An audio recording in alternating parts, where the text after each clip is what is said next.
Luman Shurtliff, 1807 to 1884. Autobiography, 1807 to 1847. Biographical sketch of the life of Luman Andrus Shurtliff. Typescript, HBLL. Biographical sketch of the life of Luman Andrus Shurtliff. I was born on the 13th of March, 1807, in Montgomery, Hampden County, Massachusetts. My father's name was Noah Shurtliff and my mother's name was Lydia Brown. My parents were born in Connecticut. My grandfather, Jonathan Shurtliff, shared largely in the Revolutionary War, also my father, Noah Shurtliff. He served one draft for his father and then served another for himself. The day he was 16 he was a guard at Croton Fort where the American Army was then stationed. My father was born August 13, 1765. Mother was born on the 10th of May, 1765.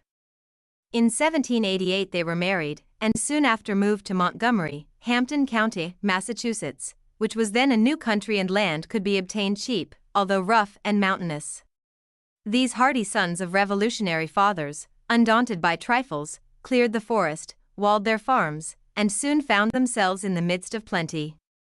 My father was a stout, well-built, healthy man. He had dark eyes, black hair, and had double teeth before as well as on each side of his mouth. He was about 6 feet, 1 inch in height, had square shoulders and usually weighed about 207 pounds. My mother was rather above the common size, well-built, sandy complexion, quite healthy, and lived very agreeably with father. I was the 5th and last child of my parents. The family consisted of 4 boys and 1 girl.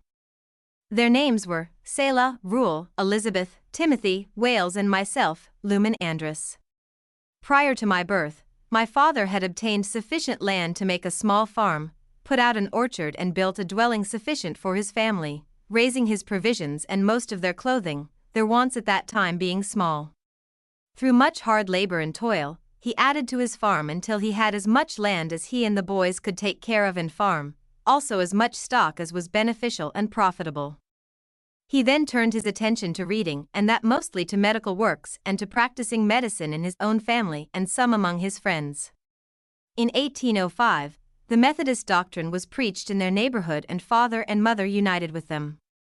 At this time my mother had reason to believe she was past the time of childbearing.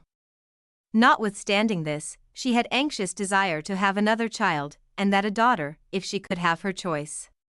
On the 13th of March, 1807, I was born, a poor, weak, feeble child. The anxiety of my mother for a daughter and her disappointment made a lasting impression upon my life. I was named Luman Andrus, after a Methodist minister. It was with the best of care and nursing that they raised me. For many months it was thought that I could not be raised. Yet I lived and have been as healthy as most boys and men. About the first thing I can remember was the roofing of our home in which we lived. My oldest brother, Selah, was now married and was a man of good habits and respected by all who knew him. He and his wife both joined the Baptist church about 4 years after they were married. He was a clothier by trade and a good mechanic. By this time my father had an extensive trade as a physician and surgeon, and was away from home a good deal of the time. My brother Rule and my brother Wales carried on the farm work. I was put to school very young. Being a steady turn of mind, I progressed faster than my schoolmates, which encouraged my parents and they spared no pains in giving me such instructions as they thought would be for my good. They taught me not to steal, cheat, lie, or deceive and to choose those playmates who were honorable. I tried to observe this, yet some of my schoolmates did curse and swear. When about 9 or 10 years old, while in company with several of my mates who were jovial and spoke some big words, I got a little excited and in trying to keep up with them, I tried to swear as they did. And whether I got it off so awkward or so wicked I never knew, for my companions appeared surprised, and I was scared, and with the reproof they gave me, I resolved never to swear again, which resolution I have faithfully kept. My mother taught me to pray when very young, which thing I have always attended to. It has been like an anchor to my wandering soul. This also had a tendency to keep me steady and religiously inclined. When I was about 7 years old, my brother Rule married into a Presbyterian family. In 1817 he and his wife's people sold their property and moved into Franklin, Portage County, Ohio, a distance of 600 miles. It was a journey which in that day was considered almost intolerable, and but few had the courage to undertake it. This left my brother Wales and myself to take care of the farm and stock, which was quite an undertaking for two boys so young. I was 10 and Wales was 17. Wales chose to be a farmer and I could get the cows and drive the oxen, ride the horses and do many things. He thought he could manage the affairs of hiring some help in haying and harvesting. We did so and labored excessively for 2 summers. In February 1816, my sister, Elizabeth, married Horace Hatch, who was a blacksmith. While working at his trade he met with an accident which caused him blindness. He afterward opened up a tavern and worked many years at his trade, in which business he acquired property. He heard many favorable reports from our brother in Ohio which caused some excitement in our minds, and especially in Father's. He felt anxious to see that country. It was then called the Far West. In January 1819, Father went to Ohio. He was well pleased with the country, and returned in May. Soon he traded part of his land and property with 2 men who owned land adjoining my brother's in Ohio. My father thought these men were honest. They deeded 250 acres of land to him, and were to pay him $700 or $800 in money when he was ready to move to Ohio. My oldest brother Selah and family, consisting of his wife and 2 girls, concluded to sell and go with us. My father now began to prepare to move to Ohio, and when he called on the men he had traded property with, one of them had gone to Ohio, and when Father asked for the money they agreed to pay him. The man said the partner in Ohio must pay the money and he would give Father an order on the partner for the money and asked Father to sign the order. At first he refused, but was persuaded to so do. We started in September for the Far West. Neither Father nor Selah had moved before, and did not know what was wanted. The wagon was too light and the teams too weak. Father's wagon broke down the first 100 miles. He bought another horse and hitched it before the other 2. This horse I had to ride. The horse's shoulder soon got sore, and we changed horses, and put the one I rode on the tongue. Then when we sent down the hill the one I rode on would try to hold the wagon back. The other one would go fast, and drag us all down the hill together. This scared me, and I thought it was dangerous, and it made my journey disagreeable. When we came to Buffalo, our team was worn down so much, Father thought it best to send part of our loading across by boat to Cleveland, Ohio. It was raining, the roads were muddy, and getting worse every day, and we had 200 miles yet to travel. As we drove down the landing, we met a man carrying an umbrella. Father inquired if he knew of any vessel that would sail soon for Cleveland. He said his vessel would sail in the morning for that port. Father took a large box of medicine, and another containing our most valuable goods.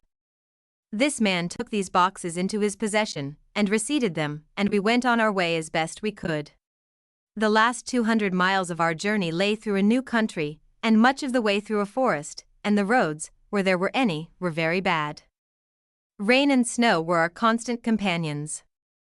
The hills were slippery, and we made slow progress while traveling over pole bridges and mud. I heard Father say it was the cussedest road he had ever traveled.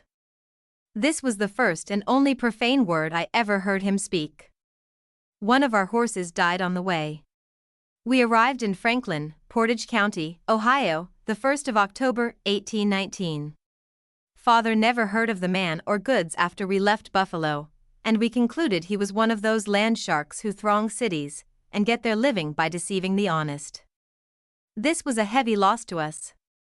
We could not find any person who knew either the man or the vessel, and on riding back to Buffalo, it was the same there. Now as Father's most valuable medicine and instruments and our most valuable clothing were gone, and we in a wilderness, things looked gloomy. Clothing was dear and had to be found, but this was a pleasant and fruitful county. In the forest we found plums, grapes, crab apples, a small green apple, very hard and sour, which made an excellent preserve. There were strawberries, cranberries, and briar berries in abundance. In the forest were a great variety of nuts such as beechnuts, chestnuts, and walnuts. The streams, ponds, and lakes abounded with a great variety of fish. In the forest were bear, beaver, otter, muskrat, and mink were plentiful in the streams. In the spring the forest resounded with the gobble of the turkey, the drum of the partridge, quacking of the duck, squalling of the geese, the singing of the quail and other birds. This had a tendency to make a new country pleasant and delightful, especially to a person who had any inclination for hunting. Farms were scattered here and there through the forest. My father hired a man to work with rural part of the time, which entitled us to a part of the crop raised on the place. They had sowed 1 acre of turnips from which we gathered over 300 bushels of good turnips. Those we used in place of apples to pass the long lonesome evenings through the winter and to treat our neighbors with when they called in to see us. The first winter we lived in the same house with Rule's family.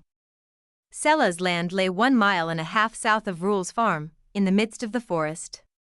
This winter I went 3 miles to school at Price's Mills where there were only 5 or 6 houses. My road was through the wilderness and but 2 houses to pass. I often saw a deer crossing the road before me as I went to or from school. But the winter passed off very agreeable to me. This winter Wales cleared a piece of ground for an orchard which we set out in the spring. We had to go 1 day's travel to get the trees. In February we rolled up a log house, and the last of the month we moved into it. We chinked and finished it nights by firelight. We were then about 1 mile south of Rule's place, and 1/2 mile north of Sella's. They were our nearest neighbors. The last of February we opened our sugar camp, and this spring made 200 or 300 pounds of maple sugar. Father divided the land that had maple trees growing on it so all the boys could make their own sugar. Although my parents were Methodists, they did not unite with the Methodists in Ohio, yet Father prayed in his family occasionally, commonly on Sunday morning. Selah was a Baptist, Rule made no profession, yet was a moral man. Wales was very profane, which grieved me much. Secretly I was a Christian as far as I knew, but kept it entirely to myself, yet went by myself and prayed continually, hoping the time would come soon when I could join some church and have young people for my brothers and sisters. I was so zealous that I would walk in Selah's tracks in preference to others, when I was walking to and from our sugar camp in snow, because he was a Christian. In going to our camp we had to cross a river, and sometimes when the water was high, we had to go 80 or 100 rods in a canoe, and that among the brush, under and over fallen trees. In places the water was deep and I thought there was danger, and especially if Selah was not with us. If he was with us, I felt as though he could save us. When we were in these bad places, I used to pray earnestly to the Lord to save us from drowning. Thus was my faith and feelings when 13 years old. The summer following I worked with Wales, clearing land, plowing, hoeing, and fencing lands. In the winter I walked 2.5 miles to school, and I enjoyed myself well. Father had an extensive practice and was from home most of the time. Wales and I labored hard building log buildings and improving our farms and making things comfortable about us. What Father earned was at our disposal, and as a family we had but one thing to mar or destroy our happiness and peace. That was that my dear mother had left her only daughter in a far-off land, and was the most homesick person I ever saw. It was heartrending to hear our old mother weep and lament for her dear girl, forever separated from her. This was a grief to our family. This country settled fast, and most of the inhabitants were from the New England states, and soon built schoolhouses and established schools. One schoolhouse was built on our farm in Wales was hired to teach the school. 2 winters I had the privilege of school near home. About this time Father advised me to go to college and obtain a good education and go into practice with him. Having seen the hardships of a physician and surgeon of extensive practice, I refused, thinking if I went to college and got my education, Father would feel that I was bound to be a doctor, to which I could not consent. But oh, how often I have regretted this. If I had only an education, it would have been of great importance to me. No occupation suited my mind as did farming, so I resolved to be a farmer. Consequently, my calculations and anticipations were in that channel. Father had divided his land, so we had land to make each as good a farm as any in that country. All we did was for ourselves, so we felt ambitious and spared no pains in making farms as good as any other man's. When I was 15 years old, while returning from hunting squirrels, a pleasant sensation came over me and a verse of a hymn came to my mind. I'll praise my Maker while I breathe, and when my voice is lost in death, praise shall employ my nobler powers. My days of praise shall ne'er be past, while life or thought or being last, or immortality endures. This was so impressed upon my mind that I have never forgotten it. At that time I did not know that such a verse existed anywhere. I went to the house with a light and cheerful heart. Sometime in the day we heard that a man who called a second Tao was to preach at the village 3 miles from father's. At 4 o'clock that day I started for the meeting at the time appointed. Judge my surprise when I stepped into the door of the house. The minister arose, read, and sang the same verse as was made known to me several hours before, 3 miles from here. This appeared singular to me, but has always been a comfort to me. 3 years had now passed away since we came to this country. We received a letter from my sister in Massachusetts, stating the men, Farnham and Douglas, with whom father traded his property there, had attached a small farm which father did not trade to them, but intended to sell for money to build with when he was prepared for it in Ohio. My sister stated in her letter that Douglas said that father owed them several $100s, which thing was surprising to us. However, father asked Wales to go and defend his case in Massachusetts. Accordingly, Wales started on the 5th of October, 1822. This was the fall before I was 16 years old. I was left to take care of the crops, stock, and farm, and we were building a large farmhouse. This added to my care. I had 12 acres of corn to gather, 1 of potatoes to dig and bury, 6 acres of wheat to fence. Most of the rails were split but had to be drawn and laid up, thrashing to be done with a flail, wood to get and chop, hogs to fatten and kill. In thrashing the wheat, I hired a hand to help me. My work kept me busy almost night and day. I had a great anxiety to become a good hunter, and as game was plentiful about our fields, it was a great inducement for work nights and hunt a little each day, and I improved every opportunity. My father bought me an old rifle of which I felt proud. I would get up in the morning sometimes before daylight and go out to the wheat fields, skulk down behind a log or fence and wait until I could see to shoot. In this way I often killed a fat deer, then I felt proud, for but few Eastern men killed deer or turkeys. This course of things pleased my parents and they encouraged me.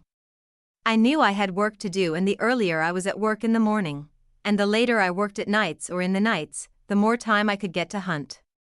Wales returned about the 1st of June, having accomplished nothing with Farnham and Douglas. I had gotten my crops and they looked well, and I was much pleased to have him come home and take charge of the business and liberate me.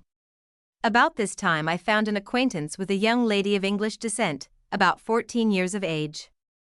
Her father's name was John Ensel and her name was Ensel. She was well built, light skin, blue eyes, curly brown hair that hung in ringlets to her shoulders. To each other we became much attached. No company was as agreeable to us as each other, consequently we spent much of our spare time together for 2 or 3 years, or more. At this time our parents and friends began to speak of our marriage, and occasionally a joke was passed at our expense which brought me to reflection. And was handsome, at least I thought so, and raised a lady, which was the cause of our separation. As before stated, I had designed to spend my life a farmer. So I needed a wife who could spin, weave, knit, milk cows, feed calves and pigs, make butter and cheese, cook and wash and iron.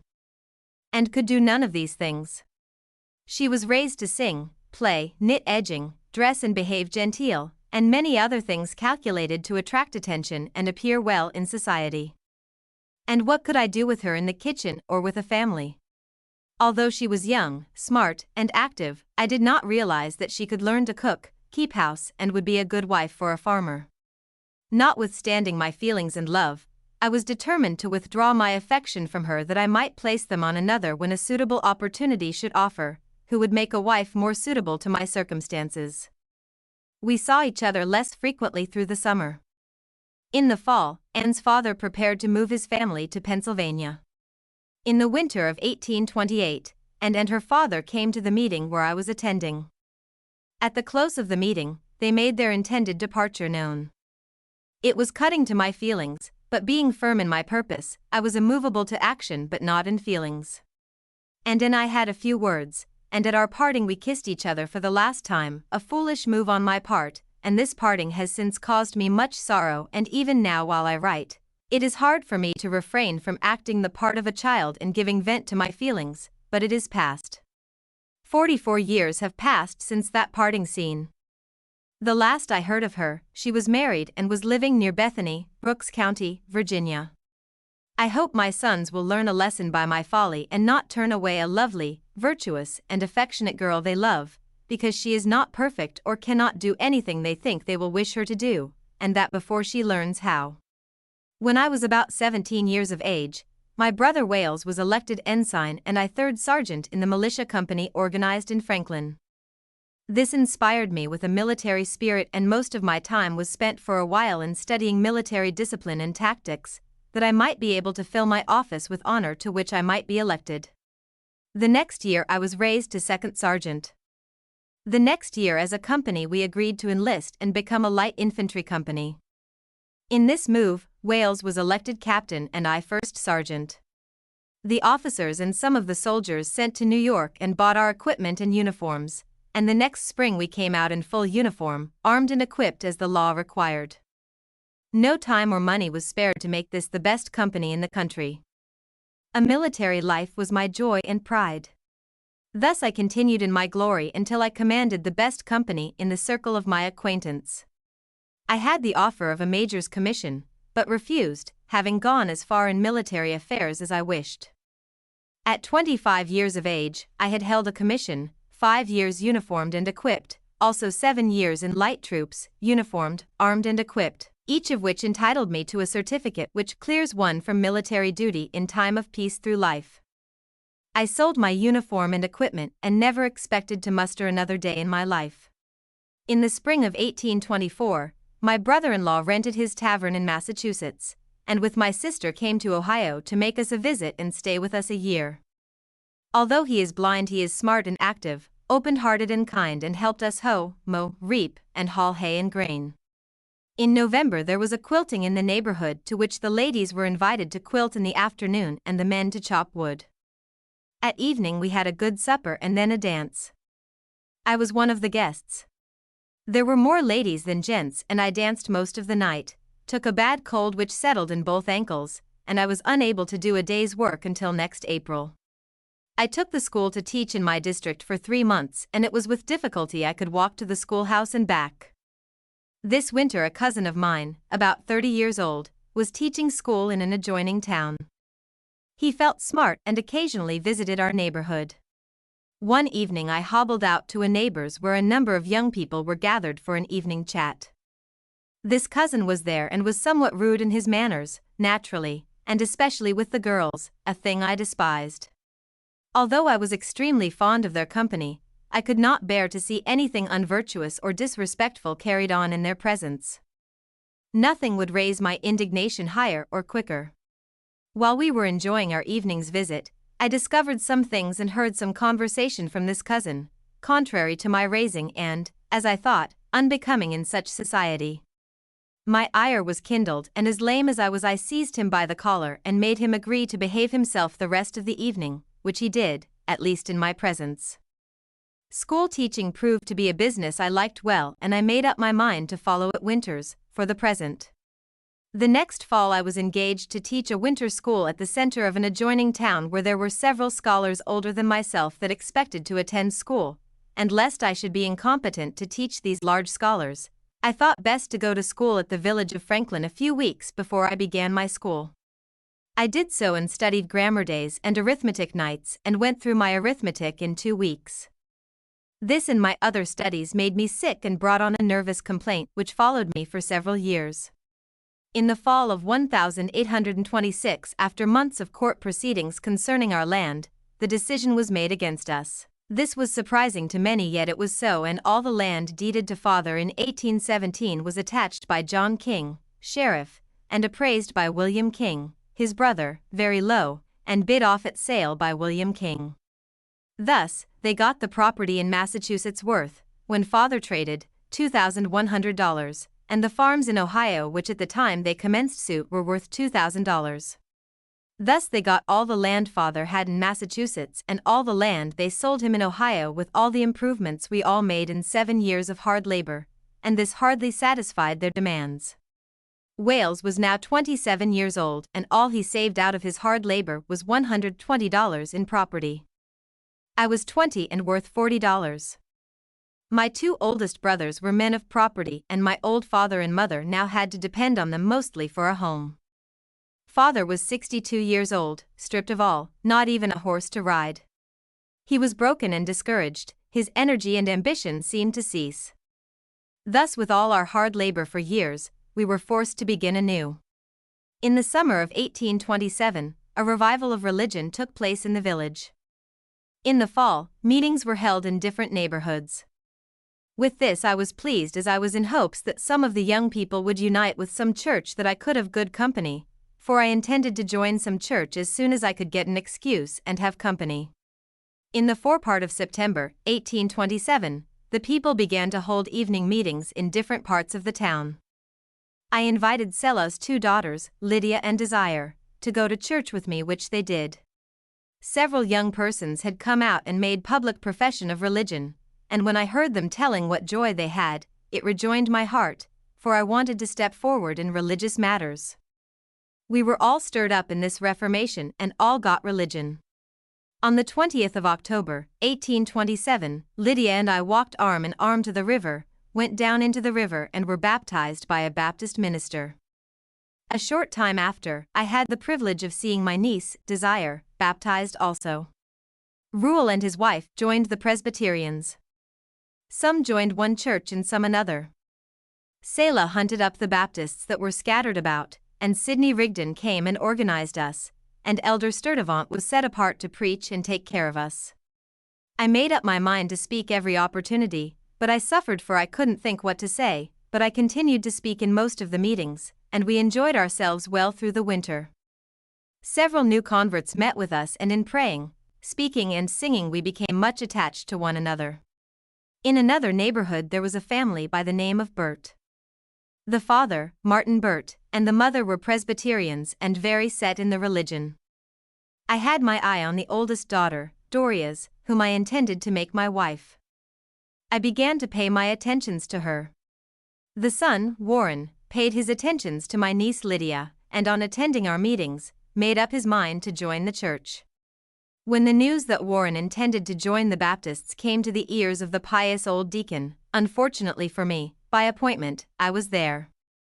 I waited upon Doria's home after meeting and called in to spend a few hours with her. I soon discovered that the old man's soul was vexed.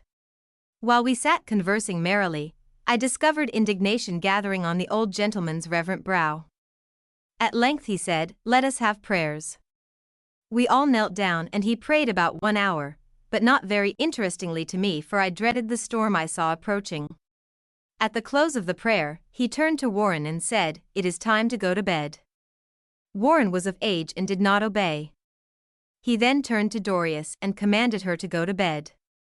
As she went out of the room, and if I understood her right, she said, "If I cannot have him, I will have no other man and you shall support me." Her conduct showed I was not mistaken, for she lived at home until her father died, and when she was 41 years old, married Selah, my oldest brother, 67 years old. When Dorius was out of the room, I rose and walked toward the door, Warren following me. As I opened the door, Mr. Burt said, "You have ruined one of my children and shall not ruin another," meaning I had led Warren astray and caused him to join the Baptists. In this thing I was too stubborn, for which I am sorry. I never saw Dorius again. Now in the fall of 1827, as we had lost our land and nearly all our property, it was necessary for us to look up another place to make a beginning. Wales bought 40 acres back of the old farm and I took over a farm of my brother-in-law's. This was swampy and the river ran through it. I did not like it, but it was the best I could do at that time. That winter I cleared 1.5 acres and in the spring I burned the logs and brush, drew some of the logs, split the rails, fenced it in and set out 100 apple trees, pear trees, and peach trees. I put up a log barn 38 by 25 feet and covered it with shingles which I split off a log. This summer I fenced in about 10 acres of land, sowed some grass seed for meadow, sowed some turnips, planted potatoes, and little corn. I had no team or any way to hire one, only with my labor. I had mended my folks' shoes for several years, and had made more or less for 1 or 2 years past. I now found this business was an advantage to me, for I could mend or make shoes when I could not work outdoors, and in one evening, pay for a team for one day. After a year or two, I worked at shoemaking fall and winter, night and day, and made it profitable. I was poor and had nothing to begin with. I felt that I had a hard row to hoe and had begun to hoe it. I would hoe it as hard as others who had something to begin with. I had a cow and a calf that were worth $12. I owned a good watch worth $15, a rifle worth $10, and a small nursery of apple and pear trees and a few dollars in money. I traded my watch for a yoke of yearling steers.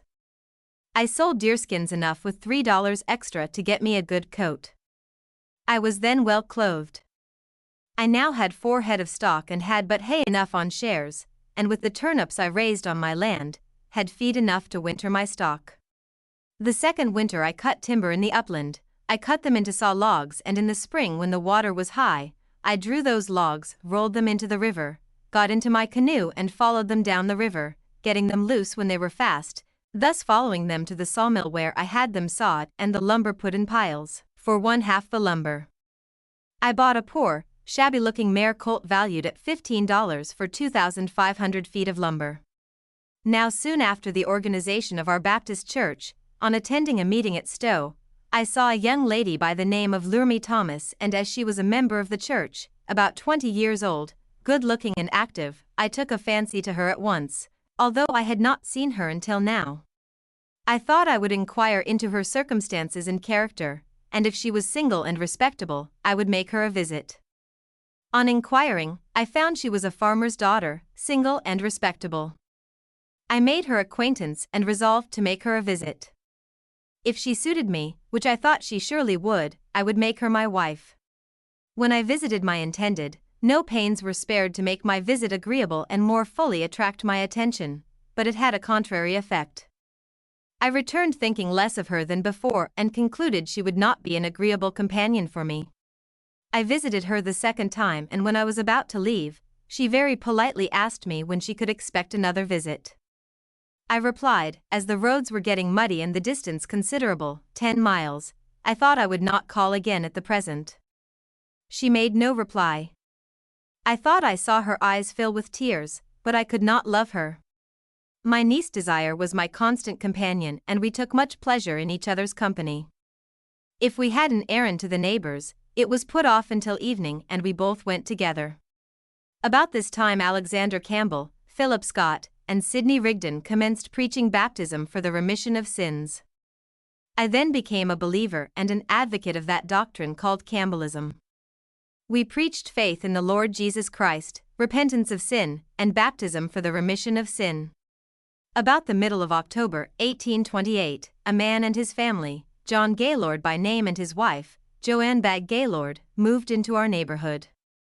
They had a large family of children, among them 4 young persons, 2 young men and 2 young women. One Sabbath evening, as I was returning from a Methodist meeting, while passing the Presbyterian meeting house, the meeting dismissed and 3 young ladies came out, followed by 2 young men. As I was going the same road, I soon fell in company with the young men and found them to be the Mr. Clapps, and one of the young ladies, Miss Clapp. Who the other ladies were, I did not know, as they were strangers. I asked Mr. Clapp who the young ladies were, and he said they were Mr. Gaylord's girls who had lately come in from the East and with whom he had some acquaintance. This seemed somewhat novel to me, as he was acquainted and let the ladies walk alone and he followed along behind like some dog. As for myself, I felt very awkward, as I had made it a rule for me to let no good young lady, if respectable, walk alone in the evening where I was, if they would accept my company. But here I was in a dilemma. An entire stranger, had never spoken with the Mrs. Gaylord, and they might consider it an insult if I offered them my company. And there was a young man with whom they were acquainted and came to meeting with his sister, if not with him, and he did not offer his arm. Why should I?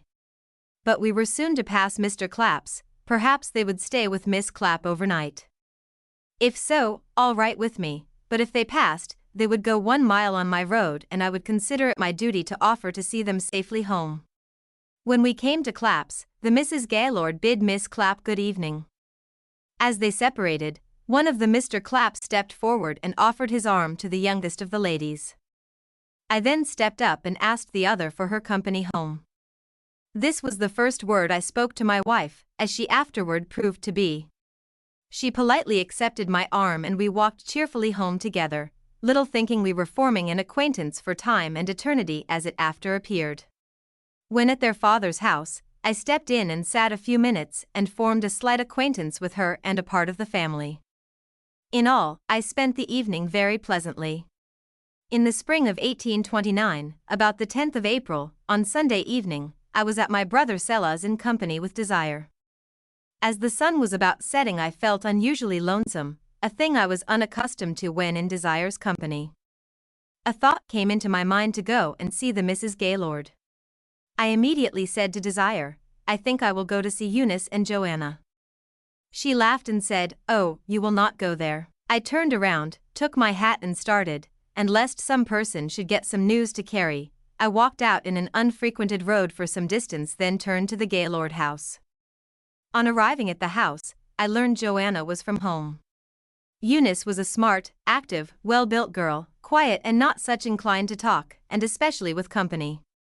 Joanna was not as handsome built, but more talkative and attractive. She looked rather better in the face, but what was that to me, as I never expected to marry either of them.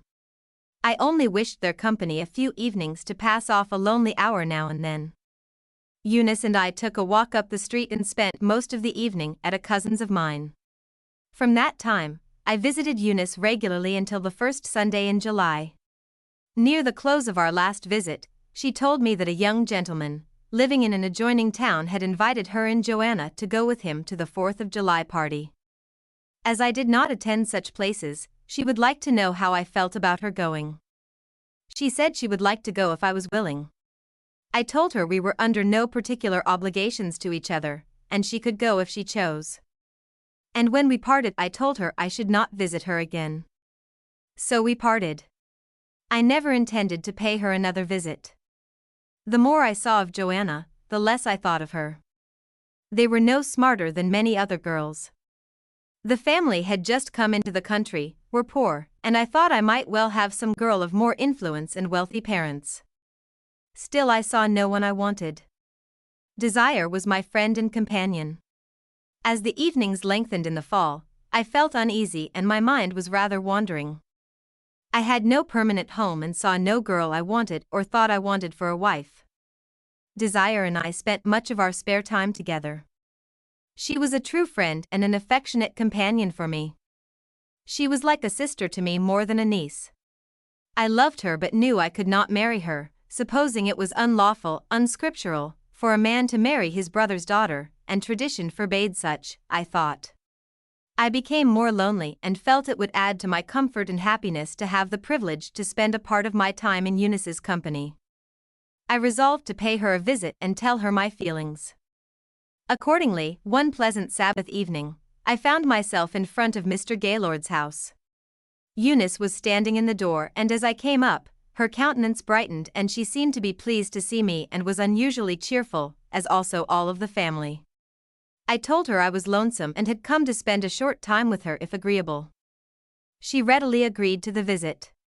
Then I told her I had no thought of marrying her or anyone else at present, that I was not engaged to anyone, and if she was not, I would like to visit her for the present and perhaps until one or the other should become engaged to another person, and we would be at liberty to keep company or become engaged to any other person by notifying the other immediately. This seemed satisfactory to her. We then kept each other's company until the last of February without mentioning the subject of marriage to each other. I had built a good log house without knowing who I should put in it or when I should occupy it. The last of February I indirectly introduced the subject of marriage and ascertained that she had made up her mind to marry me if she could get the privilege. I had now learned her mind but had not revealed mine to her. I went home and spent a week in constant study. I needed a wife, I was 23 years old, had a house ready to move into, had plenty of provisions to last us until more grew, and had a cow that gave milk. Eunice appeared to be the woman to take hold with me and help perform the duties of life with me. Furthermore, conscience said, she is the wife for me and I should not leave her. The next time I visited her, I told her I had made up my mind to marry in the fall if it was agreeable to all partners concerned. This was yet to be ascertained. It was the custom of the country that when a man wanted a daughter, he must obtain the consent of the parents, and it was considered a delicate matter for a young man to ask the parents for their daughter to wife. This was done out of respect to the parents more than otherwise, for by law a man had a right to marry any single woman over 18 years of age, with her consent. Eunice's father was very deaf, and unless I could get him far away from home or other persons, others would hear as well as he, and tattlers would have the news to carry through the town. To please the tattler was what I disdained, also it would make some sport, and many a joke would be cast at the old gentleman's and my expense. This I would not like. Mr. Gaylord was at work at the village building a house, as he was a carpenter, so I wrote a letter as follows. Mr. and Mrs. Gaylord, it being the custom of the people of our country to ask the consent of the parents when the daughter is requested in marriage, I would therefore elicit your consent that your daughter, Eunice, may become my lawful wedded wife. If you see fit to give your consent, please do it by signing your names and return this letter to me. With due respect, Lyman A. Shurtliff. Signed, John Gaylord, Joanna Gaylord. This letter I handed to Mr. Gaylord, and the next time I saw Eunice, she handed me the letter signed as above. Now it developed to me to get the consent of my parents. This I dreaded worse than the former, as I had heard mother say she never wished to see any of her children married, and I knew she would rather I would not marry, at least at present. One evening as we three were sitting at the fire, I introduced the subject of marriage and asked them if they were willing that I should marry Eunice Gaylord. Father readily gave his consent, but mother kept silent. Knowing her feelings, I did not press an answer. About the middle of June, Eunice informed me that her mother and several of the talking women of the neighborhood, who by the way were our relatives, had gotten together and made arrangements for our wedding, picked out the guests, gotten up our apparel, picked upon the time, sometime in October, I think. I was so much opposed to women taking the lead and going ahead of the men and planning my business without even asking my counsel or consent, I felt vexed and chagrined. I was wroth and made up my mind, with Eunice's consent, they should have nothing to do with our wedding, neither should they have the unspeakable joy of carrying the news of our marriage until it was so long gone that they would be ashamed. Accordingly, I spoke to Eunice on the subject of being married privately. She was willing and would rather be married in private than make a great wedding if we could, but thought it almost impossible as there were so many watching us. I told her if she would say nothing to anyone concerning the matter, directly or indirectly, and do as I told her, we could get married and only a few know it, and those would keep it as long as we wished. The 4th of July was at hand, and it came on a Sunday. Elder Sturtevant was expected in town to come to Sellers to preach. I told Eunice to come to meeting as usual and I would manage the rest. My brother Wales was going to Ravenna on business, so I sent him to get a marriage license from the county clerk. Wales did so and nothing was thought of it. On Sunday he asked the elder home with him to supper. Sunday as usual in hot weather, I put on my linen shirt, pants, shoes without socks, palm leaf hat, without any handkerchief or cravat about my neck and went to meeting. No one but Wales and Desire knew anything of our intention. After meeting, the elder went home with Wales and his wife. To them, Wales revealed the matter. Eunice walked to father's with me, took supper, and after sitting a while, in father's and mother's presence, I asked Eunice to take a walk with me. We took an old road that led to Wales without passing any house. We came to Wales and stepped in.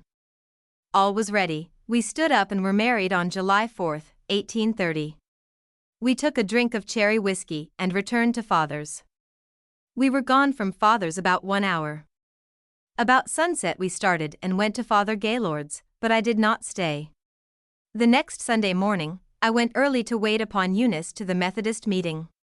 In the village, Wales and his wife met us and we took supper at Father Gaylord's. In the evening, in a joking way, I told Joanna we were married. She took it as a joke and thought no more of it. I sat with the two girls a while and invited Eunice to make a visit at Wales next Friday, and I would meet her there, and wait upon her to my father's, where she would stay until we went to keeping house. We did not tell my parents we were married. It would be more likely to make feelings if my folks knew it and Eunice's did not.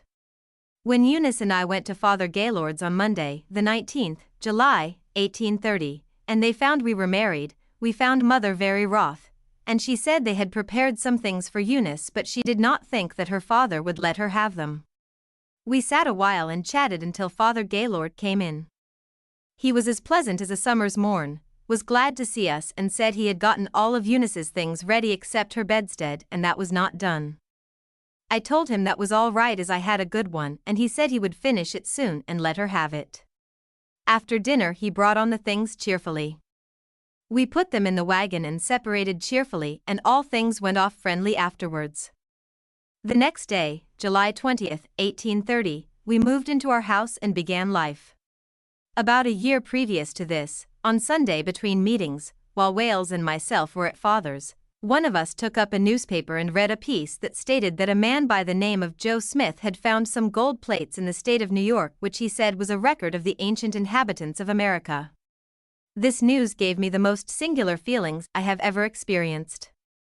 It took the attention of those present, and we had some talk of the strange circumstances, and it made a lasting impression on me. I heard nothing more concerning it until the fall of 1831. Noah Packard and a Mr. Humphrey came to Franklin and into our neighborhood preaching. They were Mormon elders. I went to the schoolhouse to hear them speak. Mr. Humphrey had been a Methodist preacher, and his discourse was so mixed with Methodist, I could learn but little.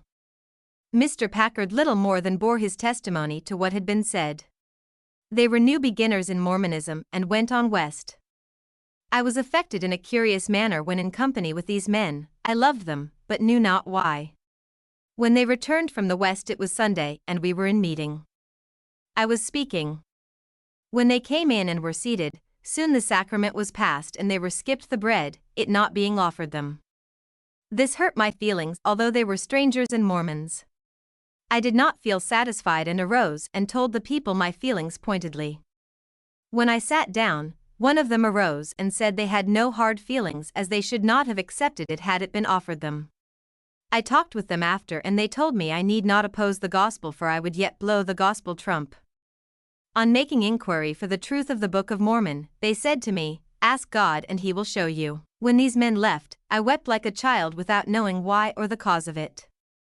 After they were gone, their teachings and sayings lay with weight upon my mind, and I had a great desire to see the Book of Mormon or the Golden Bible, but where it could be found, I knew not, neither did I know which way to turn. Mormonism troubled me and my wife continually.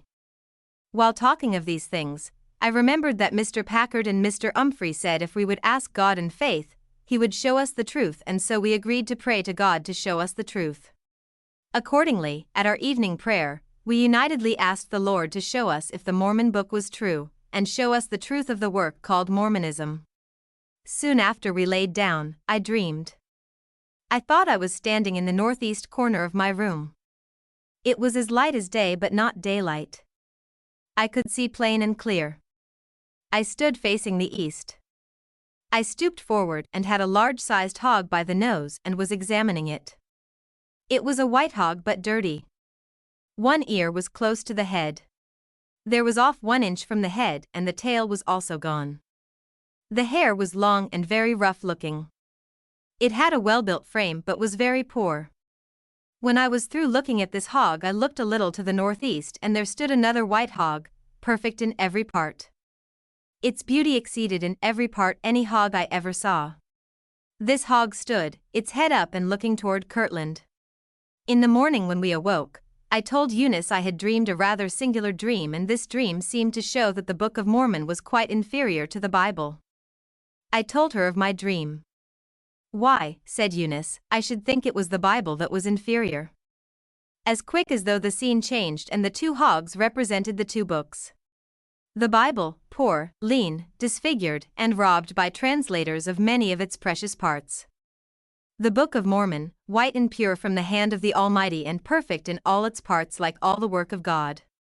In a short time I began to think it was a dream, and could I rest my salvation on a dream?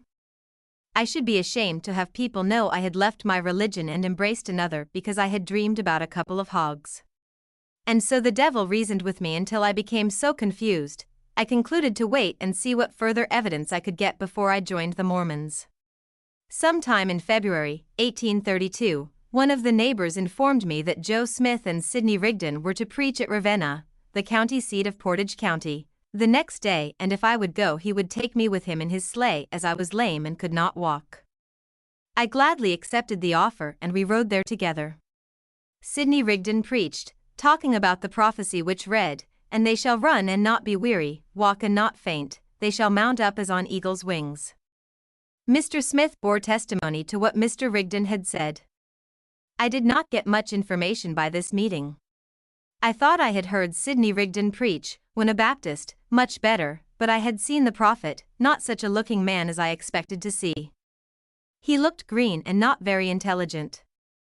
I felt disappointed and returned home rather cast down.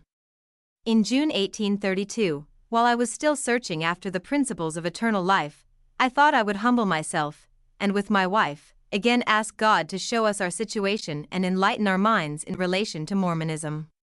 We did as well as we could. In a dream that night, I thought I was standing on a platform with a bunch of bushes before me which were laden with the most delicious beautiful-looking fruit I ever saw, and much of it was in my reach. I picked none of it. A little lower down and on my side stood my brother Wales. He was in reach of some of the fruit but not of the best quality. Under the bushes, standing on the ground, was my brother Selah, the Campbellite elder. He was trying to reach some of the fruit, but could get only some of the smallest and most inferior quality. When I awoke, the interpretation was thus: I had been seeking earnestly the principles of eternal life which this fruit represented. I was in reach of it and in a fair way to obtain it. Wales was less believing and less anxious and was making, or trying to make, but little proficiency. Selah, who was unbelieving, was gaining nothing or but little in the principles of eternal life. This was also a dream and soon wore off or lost its weight on my mind. I was left in darkness and doubt as before. I was damned and truly afflicted in mind night and day, and saw no light path to walk into. I again tried to turn my attention to the Campbell doctrine. In the fall of 1832, I asked God to give me knowledge of my condition, and that night I dreamed the earth was covered with snow, about 6 inches of snow. I was riding horseback around a small circle, with Selah and Mr. Hayden, our preacher, on horseback also. Mr. Hayden's horse had but 2 legs, one behind and one before, and it made very awkward work of traveling. Selah's horse had but 3 legs, 2 behind and 1 before, and made very little or no headway in traveling. I then examined my horse. It was a good horse in all his parts, but he was standing still. In the morning I understood that the horse of William Hayden and Selah represented the Campbell religion and my horse represented the Mormon religion, and showed the perfect state of the religion I was investigating. But, alas, again I was troubled, sorrow and affliction were my lot. I had spoken in public for 5 or 6 years, and the people seemed pleased with my instruction. Now I had received some of the Mormon principles, and when I spoke I could not help presenting something of the Mormon faith. This would excite Selah or some others, and they would oppose me. This I saw was likely to divide our church, for about 1/3 was leaning to Mormonism. About this time a cousin of Wales' wife brought a Book of Mormon to his house for us to read. They read it, but it did not make much impression on their minds. Wales let me have the book and I read it carefully and with great anxiety to know of its truth. When through reading, my mother asked me what I thought of the Mormon book. I told her that I was satisfied that the Book of Mormon was not made by man, and I did not believe any man living by his knowledge of the Bible could do it and have it harmonize and agree with prophets, revelations, and teachings of Christ and the apostles as that book did. This appeared to surprise her. I believed this book was gotten up by God or the devil, that no man could of himself do that, for I knew it was a great work. I now felt worse than before and did not believe in any church as far as I was acquainted, and I resolved to leave that place the first opportunity. In July 1833, I swapped my little farm for 120 acres of wild land in Sullivan, Lorain County, Ohio, 60 miles west of Franklin. Wales also traded his land for 130 acres of land joining mine in Sullivan. In the month of August, we started to build each of us a house. This land was covered with heavy timber, mostly beech and maple or sugar trees. The ample trees grew very tall, measuring 120 to 150 feet high. I started to build my house on a beautiful elevation near the road, by chopping the trees for logs. I cut and split shingles 6 or 7 inches wide, 1/2 inch thick and 3.5 feet long. Then I chopped logs to put on the shingles to hold the shingles on the roof.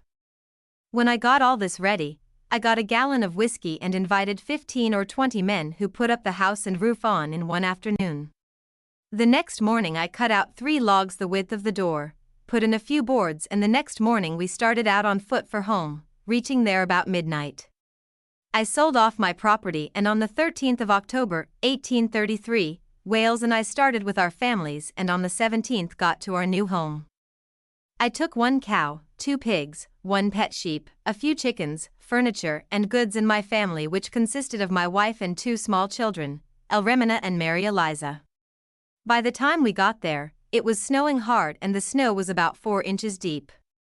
I put my goods into the house and kindled a fire, which did but little good as the wind blew the snow through the cracks into our things that were piled upon boards.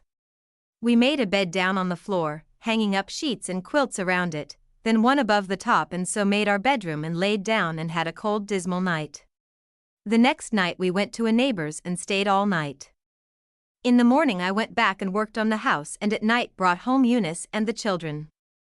The weather was more moderate and I worked on the 18 feet square inside, a good cellar under and a porch on the west side.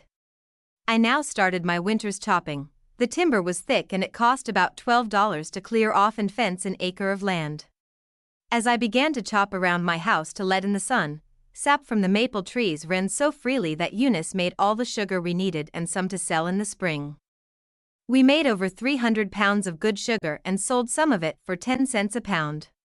I should have enjoyed myself well if my mind had been at ease about religion. Alas! I carried a hell in my heart. One of my neighbors, a Mr. James Durfee, was an elder in the Mormon profession. He visited me. I tried to hide my feelings and reasoned against him, but all in vain. That winter and spring I had chopped and cleared 3.5 acres of land, split rails and fenced it, and put it into crop. I could not plow 1 rod of it on account of the stumps and roots. I planted 2 acres of corn by making a place with the corner of my hoe and putting in the corn and covering with anything I could get that corn would come up through. I put in 1 acre of grass seed, 2 bushels of potatoes, and a few beans. I put in a garden and 100 apple trees and 12 pear trees, also some peach, plum and currants.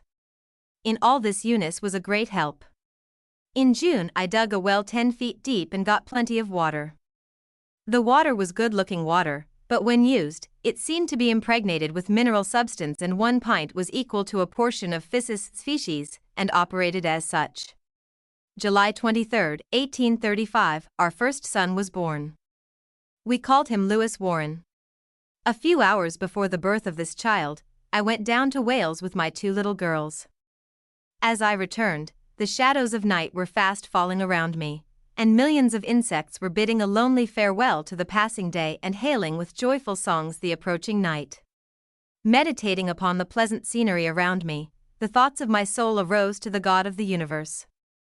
A pleasant feeling was upon me, and my mind turned toward my wife. The sweet whisperings of the Spirit to me was, "The child about to be born is a son, chosen and faithful, and shall be a great man in Israel." I have kept this saying mostly to myself. In the summer of 1836 I saw I was fast approaching a state of infidelity and had but little confidence in anything and believed nothing. I was sick of living so, but what could I do? I knew not what to do. I knew not where to go. I had been in torment for 4 long years and grew more miserable every year. I saw nothing but darkness before me and surrounded with evil influences. If I prayed it availed nothing. If I went to meeting I was in fear I should be called on to preach and would sit and shake like a man who was very cold. I read the Bible much and was well acquainted with the contents so far as the letter was concerned, but as to the spirit, I knew nothing. I meditated by day and by night, came to no conclusions that I could trust. I feared I would soon be a ruined man. On talking with my wife on this subject, we made up our minds to humble ourselves and again lay our case before the Lord and plead mightily with the Lord to convince us of the truth or the falsity of the Mormon doctrine. Accordingly, we took a sack of dry wool and in the evening laid it out in the yard and called on the Lord with all the faith and energy we could obtain that if Mormonism was true and of God, that the wool might be wet in the morning, and this should be a sign unto us. Early in the morning I went out and found the wool as dry as when put there. It then came into my mind that we had tempted the Lord our God in this thing. If the work was of God, He had shown us 3 times and we had rejected His testimony. This circumstance had a tendency to make us feel worse than before. 2 Mormon elders had prophesied that I should yet preach the Mormon doctrine. At times the Spirit in me manifested that when about 30 years old I should begin to preach the gospel of Jesus Christ as prophesied on my head. Yet 4 years had passed away since that prophecy was given, and to me there was not as much prospect of it now as when delivered. About 20 years ago, when I was a little boy at school, my cousin Vincent, much older than myself, caught me playfully and threw me headfirst into a snowdrift. I crawled out. When he got me again and threw me in the second time, I scrambled out and again he threw me into the snow. As I came out I said, 3 times you have baptized me and yet I don't believe. He replied, Why Luman, what did you say? This observation of his impressed the affair on my mind so that I did not forget the circumstance but seldom thought of it until now. I had been twice baptized, once by the Baptists, and once by the Campbellites, and now if I joined the Mormons and this proved false, I should yet be an unbeliever. As to the church I left in Franklin, the members that were fond of hearing me speak soon dropped off and moved away, and Selah sold his property and moved out of town. Thus the church broke up. My brother, Wales, moved his family from Sullivan back to Franklin and set up a grocery on the canal. I remained about the same, only my trouble increased, and unless my hands were employed and my mind occupied, I was miserable. I promised the Lord if He would show me the way and give me knowledge of the true gospel, I would preach it as long as I lived. In the sincerity of my heart, I made this covenant time and again. One morning in August, 1836, I told my wife I thought I would make a trip to Kirtland, the seat of Mormonism, and see if I could find out the truth or falsity of this doctrine from there. I started on my journey on foot, and when I called on my folks in Franklin and told my relatives that I was going to Kirtland, my folks were silent, except Father, and he said he was glad I was going, for Mormonism had troubled me for a long time and he hoped I would be satisfied. This somewhat encouraged me. After I had spent a few days in Franklin, I went to Kirtland. I was a stranger there except for a Mr. Packard who had been at my house in Franklin, but I knew nothing of where he lived. As I passed the Kirtland Temple, I inquired of some boys for Noah Packard. They said they were his boys and would go with me to their home. Mr. Packard was gone on a mission. Mrs. Packard was a cousin of mine by marriage, but I had never seen her. She received me very kindly, but as soon as I sat down in the house, I began to feel miserable. A fear or dread came upon me. We had some conversation, and at bedtime she called on me to pray. I had made it my practice not to excuse myself when called upon to perform any act of Christianity. We knelt down and I tried to pray, but that prayer I could not finish and could think of nothing. My pride was humbled. This made me feel horrible in the extreme. Sleep did not trouble me much that night. This was Friday evening. The next morning I was up early and looked over the city of the Mormons. In the afternoon a funeral sermon was delivered in the temple by Jared Carter, a smart speaker, but I learned nothing in particular. The fact was the horizon of my mind was so obscured by clouds of darkness and doubt of long standing that I could see nothing as I ought. The evil spirit came upon me and had that power over me that at times I would shake like a man with the ague. At another time I would be standing on some eminence, weeping like a whipped child, and knew no reason why, then lost in meditation, wandering about the city like a man of little sense. While in this situation, my tormentor whispered in my mind and said my little boy Louis was dead, and if I did not go home immediately he would be buried and I would not see him more. I then called to mind that the babe was not quite well the morning I left as usual. This strengthened or confirmed the whispering of that spirit, and in spite of all my effort to the contrary, it much troubled my mind. My leg had been crippled for 4 years now, and began to trouble me more than common. I stated previously that I did much hunting and killed many deer. In the fall of 1832, one morning when the first snows fell, I walked out to kill a deer and had not walked far when I saw a splendid buck. I shot him, and when skinning one of his legs, my knife, which was sharp-pointed, slipped and the point stuck in the joint of my left knee. Then I thought nothing of it, and when through dressing the deer, I went home in considerable pain. When I got home, my wife said, "You have killed a deer, but I was afraid something had happened to you." I replied, "I killed a deer and crippled myself." Why I said this I did not know. I did not think it would injure me. After this I suffered a great deal, and sometimes I would be confined to my bed for weeks together. Every effort to cure it was made, but it did no good. Surgeons had decided the knife had tapped the joint and the oil oozed out. At best, I could walk with difficulty. Well, I was in Kirtland with this leg, and it was getting worse fast, and it appeared if I stayed a day or so, I might be obliged to stay some time, and if my boy was dead, I might see him no more. Thus, Saturday night found me a poor miserable man. Sunday I went to meeting. There I found a man by the name of Hiram Dayton, with whom I had a slight acquaintance some years before. I told him I had come to Kirtland to learn the truth of Mormonism, and I had learned nothing new. I should return tomorrow and trouble my head no more about Mormonism. Yet, I would like to see and have a chat with some of the leading men before I left. Mr. Dayton, kindly offered to go with me to Brother David Whitmer and give me an introduction to him. As all of the higher officers were absent, I thought this would be my best way of learning what I wanted to know, and as Mr. Whitmer was one of the witnesses of the Book of Mormon, I thought I could learn something. We walked to Mr. Whitmer's. I got the necessary introduction and took dinner and spent the afternoon in hearing him relate things about the angel showing him the plates from which the Book of Mormon was translated. I also asked him all the questions I had a wish to ask. I had read and heard it all and learned nothing new. When tired of sitting, we walked out to where we could overlook the flats, where I told him briefly in as few words as possible, my belief and unbelief. I said I did believe the gospel they preached as far as I read it in the Bible, but I could not say that I believed that Joseph Smith, Jr. was a true prophet of God, for I did not. Neither did I believe the Book of Mormon to be a revelation from God, for I did not.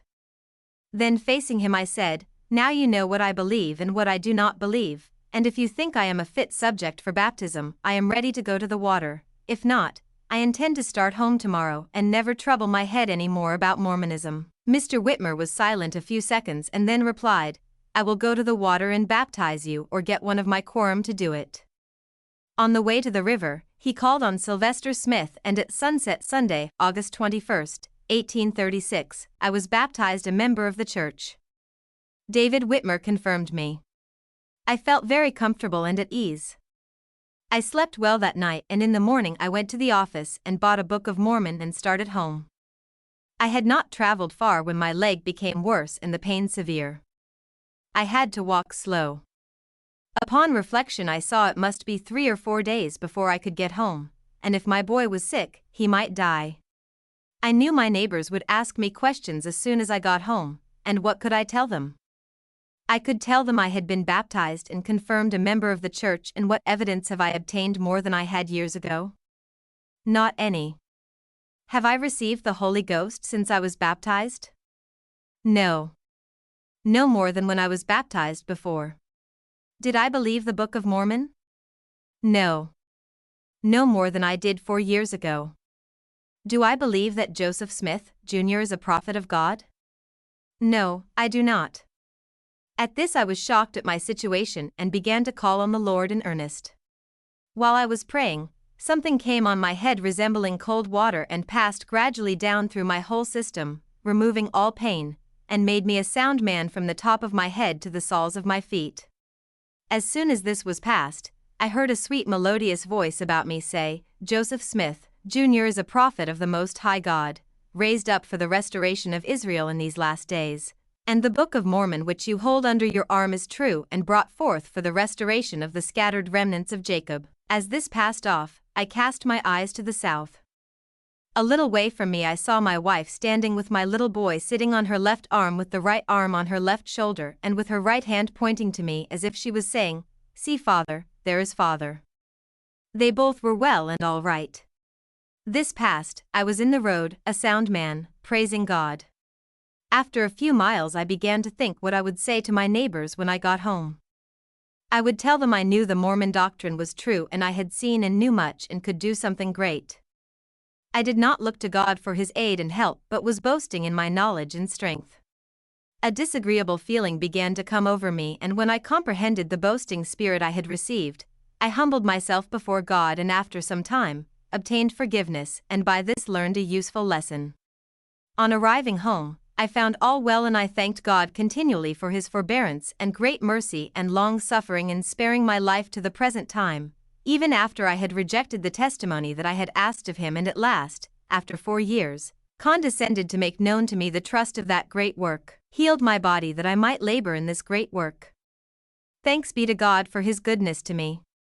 My neighbors were as still as a summer's morning. I had been a cripple there with them 3 years and they knew and saw it. I was now among them, sound and a healthy man.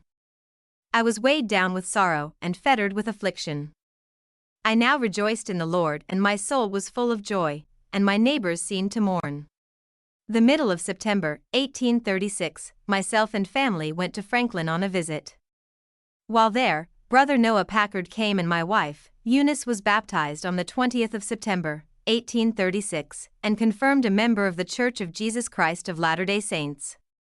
In the forepart of December, 1836, I felt anxious to go to Kirtland. For several days, it bore heavily on my mind. About the 10th of December, I started, and when I arrived, I found there was to be a conference of elders on the 15th. On the 14th I was in the temple and had some conversation with Father Smith, the prophet's father. On the 15th of December, 1836, I attended the elders' conference. In the evening, my name was called for an ordination. Father Smith asked if the candidate was a brother he conversed with in the Kirtland temple the day before, if so ordain him. I replied, "I saw him in the temple yesterday." "Joseph," the prophet said, "ordain him and send him home to preach in his neighborhood." I was ordained an elder about 10 o'clock that night by the presidency of the elders' quorum. On my return home I called at my brother Sella's. I tried to teach him Mormonism but he forbade it. I then called on my wife's brother, Lester Gaylord, and gave them instructions which were gladly received. After a few hours, I left them, and before I saw them again, they were baptized. That evening I took supper at a cousin's of mine, had a cup of tea which I drank freely. The next morning I was quite unwell but started home. I grew worse fast and had a sick day but did not know the cause. Near night it came to my mind that I should keep the word of wisdom, which I had not done, and that was the cause of my sickness. When I understood this, I humbled myself before God and asked his forgiveness. I soon got well and resolved in my mind I would keep the word of wisdom henceforth, which I have done strictly since. On the 8th of January, 1837, I started out to preach the gospel in my neighborhood in Sullivan, Lorain County. This I did on every occasion possible. I conversed with and taught the principles of the gospel of my friends, neighbors, and relatives. I attended religious gatherings called by ministers of other churches and called some meetings myself. On these occasions, I frequently got an opportunity to speak on Mormonism. I converted and baptized many persons. In the spring of 1837, I felt the spirit of gathering, but not to Kirtland, for I did not wish to go there, but my mind was to gather with the saints in Missouri. I offered my farm for sale and soon found that by dividing it and selling it to 3 different men and dividing the amount into 3 yearly payments, I could sell immediately, which I did, and sold my stock and other property at auction on a credit of 6 months. My object in selling on credit was that I could sell for more, and so could go to Missouri and make a permanent home. After I settled up my affairs, I bought a village lot with a house on it and some fruit trees, for which I was to lay brick. I moved into it with the intention of working at bricklaying summers, and in the winters make boots and shoes and trade in any property I could make a profit on to support my family, and when my money was collected for my farm and stock, moved my family to Missouri. I planted my lot to garden vegetables, hired my cow pastured, and went to work laying brick. There were no bricklayers in town except myself, so I had most of the work to do. There was plenty of lumber, but no rock in this country and good facilities for making brick. Men wishing to build good houses would dig into the earth about 6 feet and the size of the house, then put in 1 story of brick, using this story for kitchens, cellars, buteries, etc., raising it 2 or 3 feet above the top of the earth, then putting on a frame at any height they chose, beginning their chimneys on the bottom of the cellar and running up 40 or 50 feet with 2 or 3 tiers of fireplaces in one chimney. I had all the work I could do and was very happy. In the forepart of August, 1837, my little boy, Louis, was taken violently sick. In a few days he was quite low. The weather was very warm and there were many sick with dysentery. My wife called me in before sunset and said the neighbor woman thought we should send for a doctor or else Louis would die. I did not feel so. I felt the Lord would heal him. The Lord had said he would be a great man in Israel. When I looked at him, the Spirit said he is all right, and I went back to work. At evening, as we were about to lie down to rest, we unitedly asked the God of the saints to heal our little son. The next morning Louis was well. Our youngest child, Lydia Ann, was taken sick. We used all our faith, but to no avail. The Spirit said, "It is enough, this child must die." We sent for the best doctor. He did all he could for 2 or 3 days, but the child died on the 31st of August, 1837, at 11 in the evening. September 1st, 1837, in the afternoon, our girl was buried about 40 rods west of the center of Sullivan, Lorain County, Ohio, and on the north side of the road in the burying ground near the center. At this time the prophet sent out word for the saints to gather at Kirtland. A few days after, I found my team and packed up all our things, and on the 1st of December, 1837, I moved my family to Kirtland. I was instructed to buy out some apostates, and let them go away out of Kirtland. So I bought out Harping Higgs, Harp and Riggs, paid him $200 down and the balance in the spring, when I was to take possession of the property on the 1st of April. On the 6th of December, 1837, my wife and myself met at a blessing meeting in the temple where I received a patriarchal blessing. When the patriarch took his hands off my head and stepped back, he turned to me and said, "Brother Shurtliff, how do you expect to go to your field of labor?" I replied, "I do not know." "I will tell you. You will baptize a sea captain and he will carry you to the uttermost parts of the earth." We had an interesting time, and after the meeting was over, I made the patriarch a present of $4 or $5 with which he was well pleased. We then viewed the temple from the bottom to top. We examined the mummies, 5 in number, looked at the parchment or papyrus, as called in Egyptian language. The parchment appeared to be made of fine linen cloth, starched or sized with some kind of gum, then ironed smooth and written in charter, figures, hieroglyphics, and conveying the Egyptian language. These sheets were about 8 by 12 inches. They were rolled, put in a gum case and laid on the breast of the leading men of the Egyptians. When the mummies were found, this record was on his breast. Their bodies seemed to be wound up each limb by itself, with several thicknesses of very fine cloth dipped in gum or pitch like thick tar or rosin and wound on when warm. It was from this record that the pearl of great price was translated by the prophet. My family was now comfortably located, and I helped the church printing office to a little money to get the Book of Mormon printed. I now felt like it was my duty to take a short mission to preach the gospel and fulfill my covenant with God. That is, He would make it known to me, I would preach it while I had breath.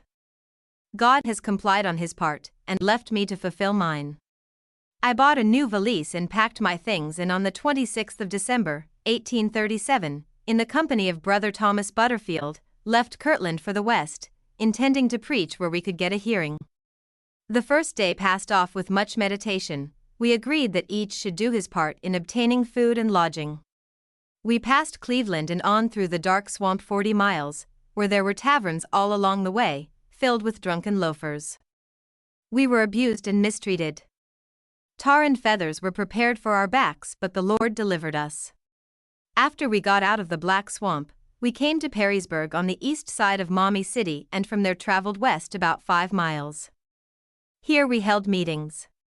Early in the morning we were awakened by the report of a cannon on the opposite bank of the river in the city Maumee.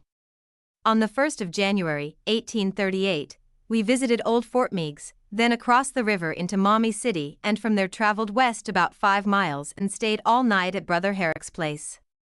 On the 3rd of January, 1838, we traveled 13 miles in the rain and held an evening meeting. The next day we traveled 10 miles and went to Arnold's. The next day we went 3 miles and held a meeting and went to Adrian, Michigan the day following. From there we went west 13 miles. On the 27th we traveled 7 miles to Rome, Michigan, and on the 8th, 21 miles past a lake called Devil Lake, a very lonesome place. We left, the evil spirits had possession here. I was dark and gloomy, we had been refused at 12 houses. We then passed the lake and came to a village and then south through a forest. We were solitary and lonely for several miles until it began to get dark. Our minds were gloomy. We came to a small lake at the west end of which there was a cabin. Such poverty I have never seen, but we were made welcome and comfortable and stayed the night, and as we left the next morning, we blessed them in the name of the Lord Jesus Christ. We were trying to find a settlement in which we thought we would find a good place to raise up a branch. Being a faster walker than Brother Butterfield, I was a few rods forward of him and found myself stopped in the road. The Spirit said to me, "Go to Kirtland." I turned about and Brother Butterfield was standing looking at the ground. I said to him, "What is the matter?" He said, "I do not feel like going any further this way, I would rather go back." I then told him what the Spirit said to me. He said, "That is right." We turned around, went back several miles and inquired our way. We started at 4 o'clock. As it began to grow dark, the snow began to fall. Our road was an Indian trail running near a lake part of the way. When it was dark, we could see nothing but snow and trees. The trail had been long traveled by Indians and was deep but full of light snow. One of us walked about 30 feet before the other, feeling the trail with his feet, the hind one keeping into the trail, and if the first one lost the trail he spoke, and the hind one stopped in the trail until the front one found the trail again, and then moved out together. It was a long and lonesome road. At length we came to a rail fence and were thankful we had to go where white men had been. We now could hear a cowbell at a distance and soon came to a house. It was now 8 o'clock. We knocked at the door and told the people who we were and our business. The man of the house, a Mr. Russell, invited us in. He asked us to preach that night. Although weary and tired, we accepted the invitation and at 9 o'clock we began to speak and spoke 1 hour upon the principles of our religion. They seemed well pleased. It was late when we got to bed and several men slept in the same room and by asking questions, kept me awake until the roosters crowed for day. I then dropped to sleep and at 6 was called for breakfast. The fatigue of the past day and the sleepless night so overcame me that I could not eat. At daylight we started for the next house, 3 miles distant, with the intention of getting something to take with us for dinner. The Spirit dictated that we should stop, but we resolved not to and then foolishly kept on our way. A wilderness of 27 miles lay before us. The snow was 5 or 6 inches deep, muddy and thawing many streams and no bridges. The St. Joseph River was full. We tried to cross, the water ran over our boots. About 2 o'clock, Brother Butterfield began to complain of hunger and began to eat moose wood, buds, and when moose wood was not handy, took base wood. At first I was inclined to laugh at him, but in about 2 hours, I became faint and hungry and took to eating buds also. At night it seemed that I had eaten nothing for several days and could eat anything that would stop my raging hunger. I ate buds, herbs and bark, but it did no good. I now began to think what we had done. The Spirit manifested unto us that we should stop at the last house we passed and get some food for dinner. We had not hearkened unto the Spirit and were now suffering. How did I know but some person in that house was sick and had faith to be healed? How did we know but some of the family believed and would lead to great good? We had done wrong and were now suffering the penalty. This was no common hunger for want of food. I had been without food much longer than now. But oh, the gnawing hunger that was now weakening me, I never felt before. As the shades of night began to rest down upon the forest, it was a lonesome time for me. We knew nothing, how far it was to a house or what streams were before us to prevent us reaching a house that night. We could see nothing but the power of God, unless roosting on a tree all night, that would save us from the jaws of the large black wolf that was in this country. I prayed to the Lord to forgive me of this folly or neglect for which we were suffering, and promised I would try to do better in the future and hearken better than I had done this day. We were passing through a low spot of land. I turned my eyes to the right and saw a nice bundle of grass sticking up through the snow. I pulled it off and picked off the moss from the roots, picked off the dry spurs of grass and asked God in the name of Jesus Christ to bless that green grass unto me that I might be strengthened and able to continue my journey. I ate it and it was sweet to my taste and it seemed good to me like a good meal of victuals. We traveled on until 9 o'clock when we came in sight of the first house. We were received and treated with respect. The good lady soon prepared us supper, and we felt to give God thanks. This was in Seneca, Lenawee County, Michigan. The next day we traveled 16 miles, and the next day 13 miles. This was Sunday, and we stopped over and held meetings but had much opposition by mobs and accomplished little. In the morning we traveled 22 miles. At night we came in sight of the Maumee River. The ice was gone and a ferry boat running, but we had no money and knew it was hard for a Mormon to travel on boat without money. So we sold a Book of Mormon for $1, went to the river just as the boat was starting, and we jumped on. When we landed in Perrysburg, we told the captain we were traveling ministers, and he said all right. We now reached Perrysburg, and we had 40 miles to travel through the Black Swamp again. We dreaded the journey through the swamp because of the experiences we had before. We commended ourselves to God and traveled on. We had eaten nothing since morning and were hungry. We walked a few rods. I picked up a horseshoe and said, "If you will take this shoe and this poor 18-cent bill and go into that shop and ask for crackers, we will get them." My companion did so and soon came with a large quantity of good crackers in his handkerchief. We thanked God and went on our way eating crackers. When we stopped at a tavern that night, and paid the landlord with the $1 we had sold the Book of Mormon for, we found the $1 was no good. We told him that was all we had to travel several days to get home. He said it was a damned shame to take all the money a man had and leave him so far from home. He took the poor $1 bill and gave us back 25 cents. That night we traveled 31 miles, and were undisturbed and got lodging that night and breakfast. The next day we traveled 25 miles. In the afternoon it began to snow. Near night it snowed fast. We were among strangers, wet, tired, and no money. We felt lonely and thought of home and friends.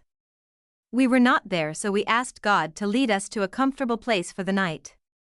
We were led to the home of Mormons. The Spirit of the Lord was there and joy filled my heart. We were given milk and mush for supper, and I think I never ate a better supper in my life or one that I relished better. It was sweetened by friendship and the Spirit of God. May God bless him and his. On the 18th and 19th, January, 1838, we traveled 49 miles and stayed 1 mile north of Cleveland, Ohio. Here we learned that the printing office at Kirtland had fallen into the hands of our enemies, and was burned down with its contents of 700 or 800 books of Mormon partly finished. Our enemies had combined their forces against the saints, driven off many of our leading men, and they were on the way to Missouri, and all was confusion at Kirtland. Until now we knew nothing of why the Spirit bade us return to Kirtland. In the morning we gave the landlady a pocket knife and a hymn book to pay for our lodging. That night we got to Kirtland. I found my wife well but much concerned, for they saw no way to get out of Kirtland, which was now a hell to all saints, but to pray for my return. Brother Williams and Brother Gaylord were also praying for my return so I could help them get out, and they knew nothing where to find me. Their hearts leaped with joy when they saw my face. Well, I had been on a mission. I traveled nearly 500 miles in the winter and walked most of the way without money. Much interest was manifest in some places, and mobs tormented us in others. I think we could have done more good had we had wisdom and experience sufficient to accomplish the work. The apostates and mobocrats had control of the law in Kirtland, and many of our good saints were accused of crimes and thefts that they never committed, were tried and convicted and had to pay a big sum of money or get out of town. This was the method of breaking the homes in Kirtland. Fires were laid by the dozens in the basements and windows of the saints. Articles of clothing of the mob would be found in the stables, and the saints would be arrested because the clothing was found there. On a window of the Kirtland temple which was broken, shavings were put through the window onto the floor and branches and firebrands were thrown on the shavings, but it did not burn. I was now at a loss to know what course to take in getting my family away. All my property was in notes, 1/3 was due in April, the next 1/3 due 1 year from that, and the rest 2 years from next April. As to my city lot in Sullivan, it was uncertain whether I could dispose of it to help me west or not. This property was about 90 miles west of Kirtland. It will be remembered when I moved to Kirtland, I bought a house and lot from an apostate and paid him $200 and agreed to pay him $200 when I took possession of the place, the 1st of next April. The apostate, Riggs, lived in the house, and I had paid him $200. The Mormons had to leave and that property would not sell for more than I had paid for it, and if I stayed until April, I knew I would have to pay $200 more and then have to leave it to Riggs or some other scamp. I did not wish this property to go to the mob, but to help on the work in building houses to build up Kirtland according to the revelations of God and to help the poor saints who had spent all they had to build the temple. Nearly all the saints had nothing but a poor house and that they could not sell. While I was gone on my mission, the poor that had but little or no property formed in a company, put into the company what they had to buy teams, wagons, etc., to carry their baggage and food and carry those who could not walk. They expected to start on their journey in June.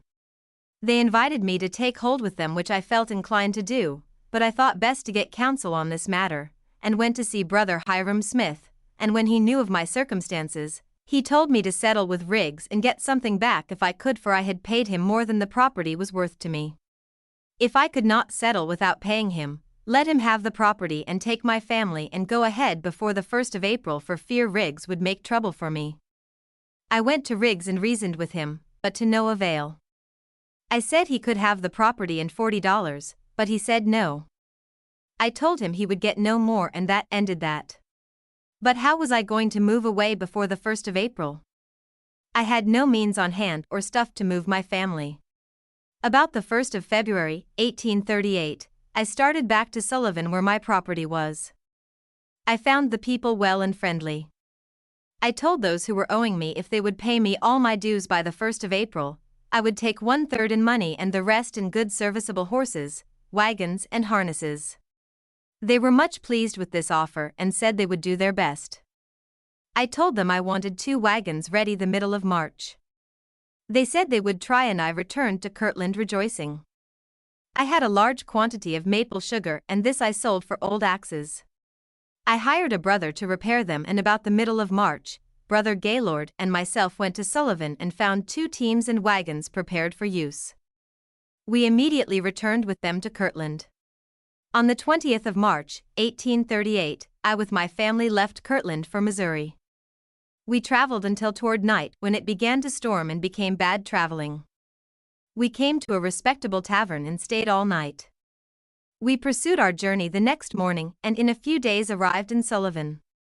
Here we settled upon my business, prepared wagons, harnesses, bows, covers, and provisions of all kinds to last us to the far west, Missouri. The blessings of the Lord attended us in our preparations to move. We were now prepared to leave the country and go with the Mormons. I had lived here 4 years in all good faith and feelings with the people. And so on the 12th of April, 1838, we left Sullivan and started for Zion, in company with some others. When we had gone but a short distance, the hind team took fright at the wagon cover and ran away and ran into the next wagon where I stopped them. In about 3 days our horses' shoulders got sore and we had trouble getting our teams to start in the mornings. Travel was slow, and roads were badly cut up because of much travel, and the ground was soft and muddy. Near Indianapolis, the capital of Indiana, we overtook several families of saints. Among them were Hiram Smith and his brother-in-law, Robert Thompson. We could obtain but little hay for our teams and fed them grain, 1 bushel of grain to each span, yet they failed.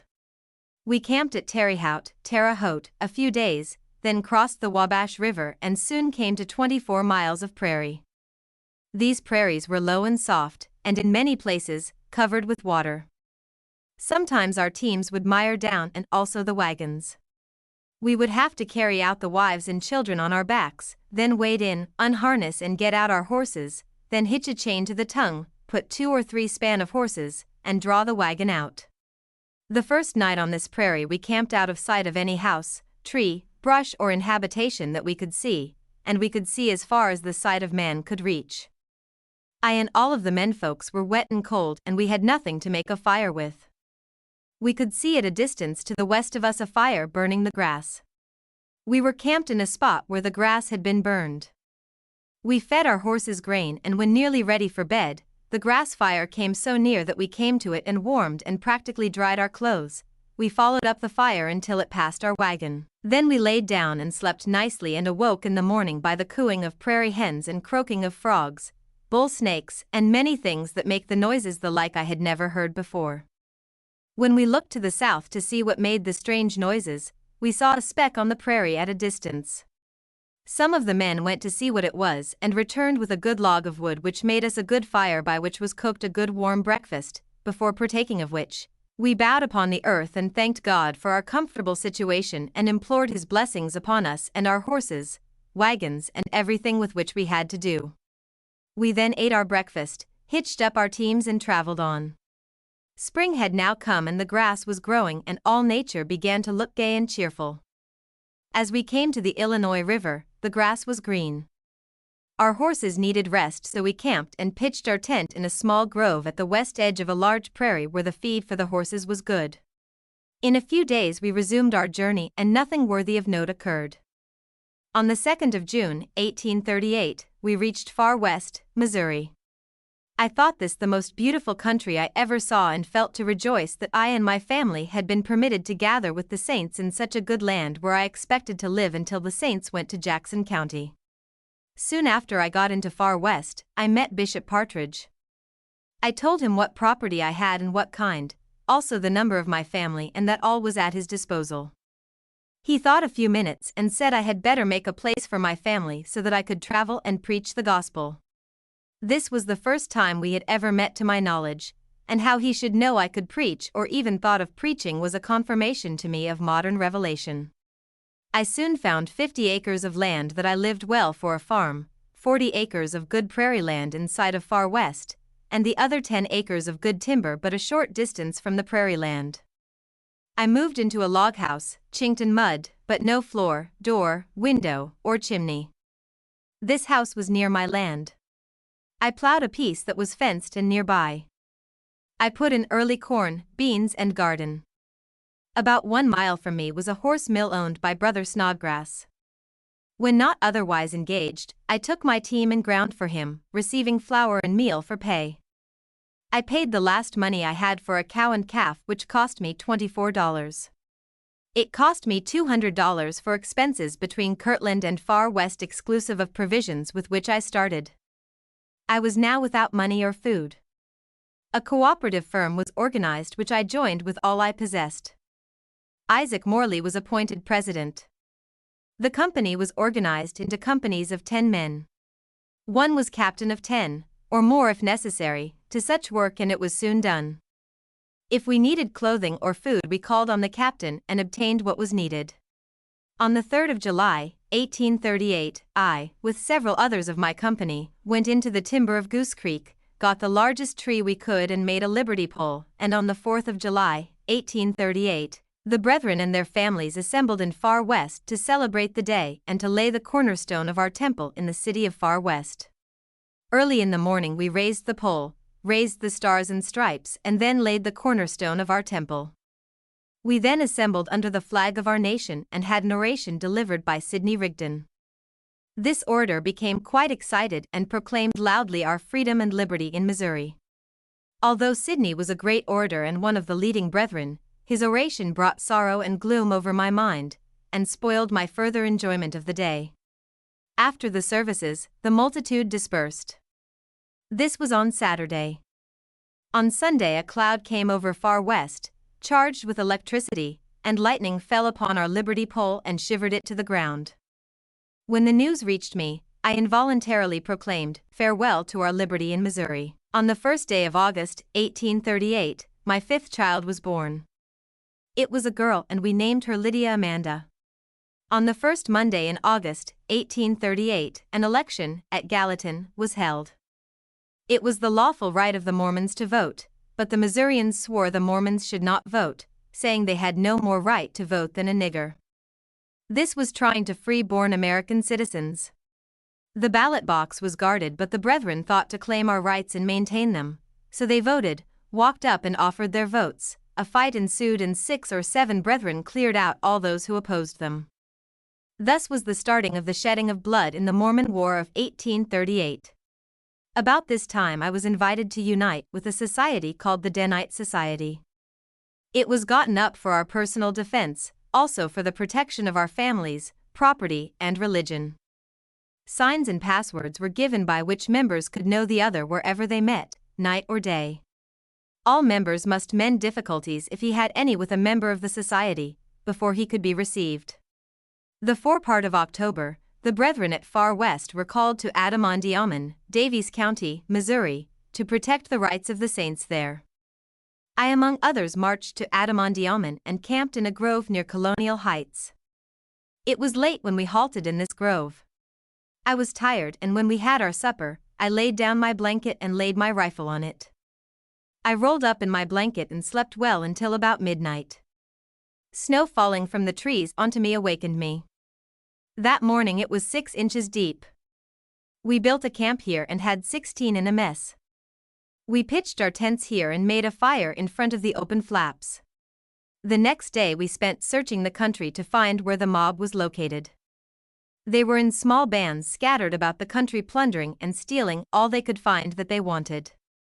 When the saints would come, they would get on their horses and ride away. A short distance from our camp stood a large tree.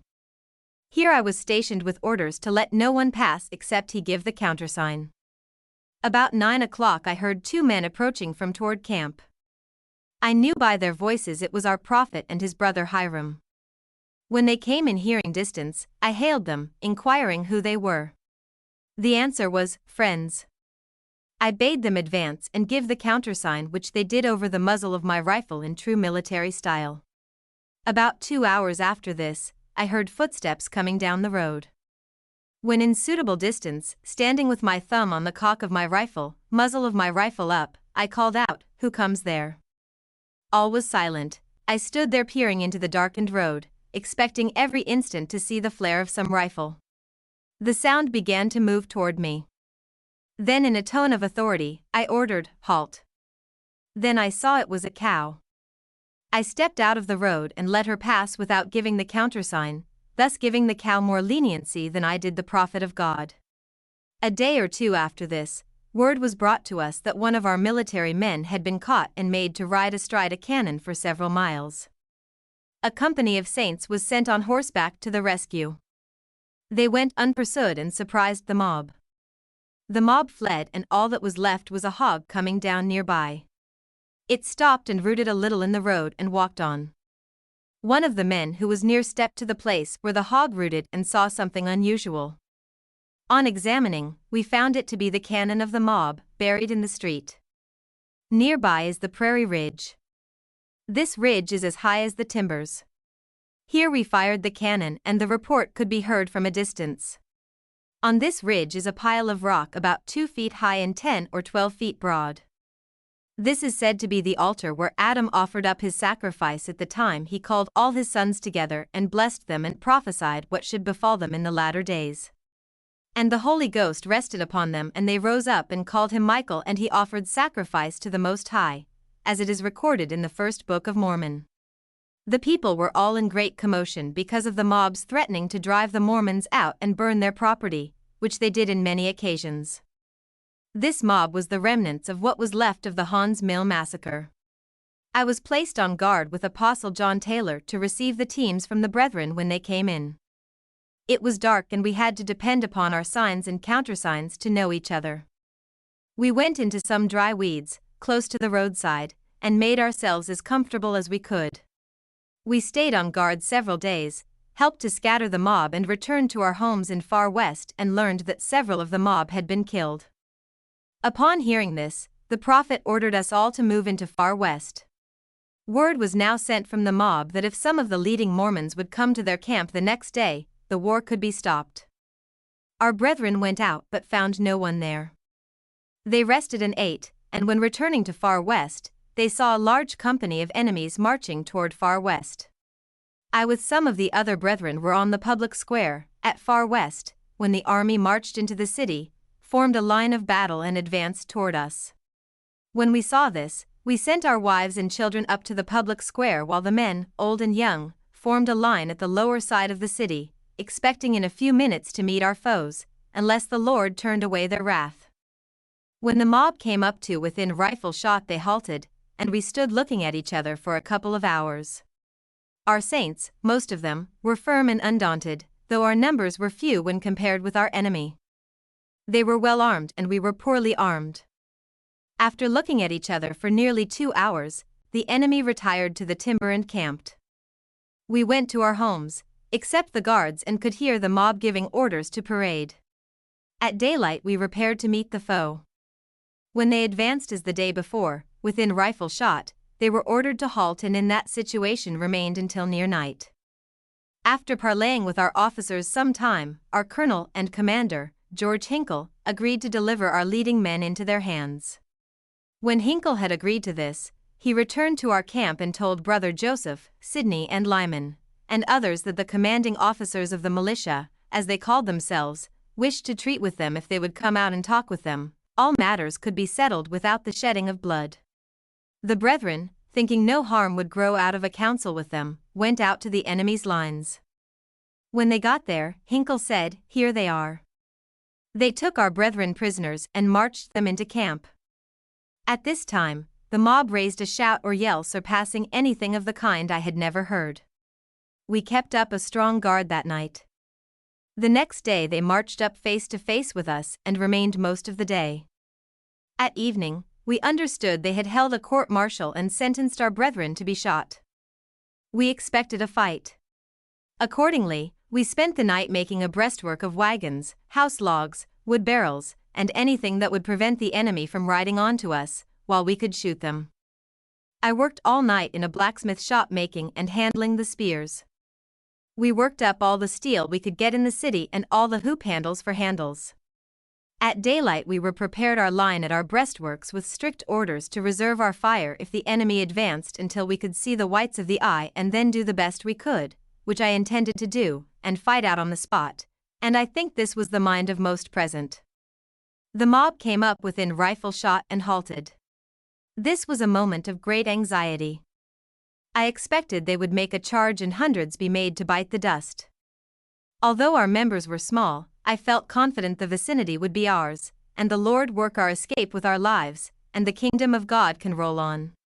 While we were gazing at each other, filled with meditation and reflection, not knowing what our situation would be the next moment, a messenger passed up our line, informing us to surrender and give up our arms and become their prisoners. This was on November 1st, 1838.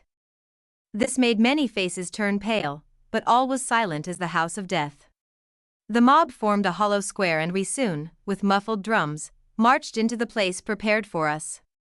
While on our way, each man who had a spear stuck the blade into the ground and broke off and then dropped the handle. We formed a square within the square the mob had formed for us. We were faced inward, our backs toward our enemies, they being about 60 feet in our rear. We occupied this position for several hours, which gave us time for sober reflection. A short time since, we expected by this time that many of the mob, and perhaps some of us, would be in eternity.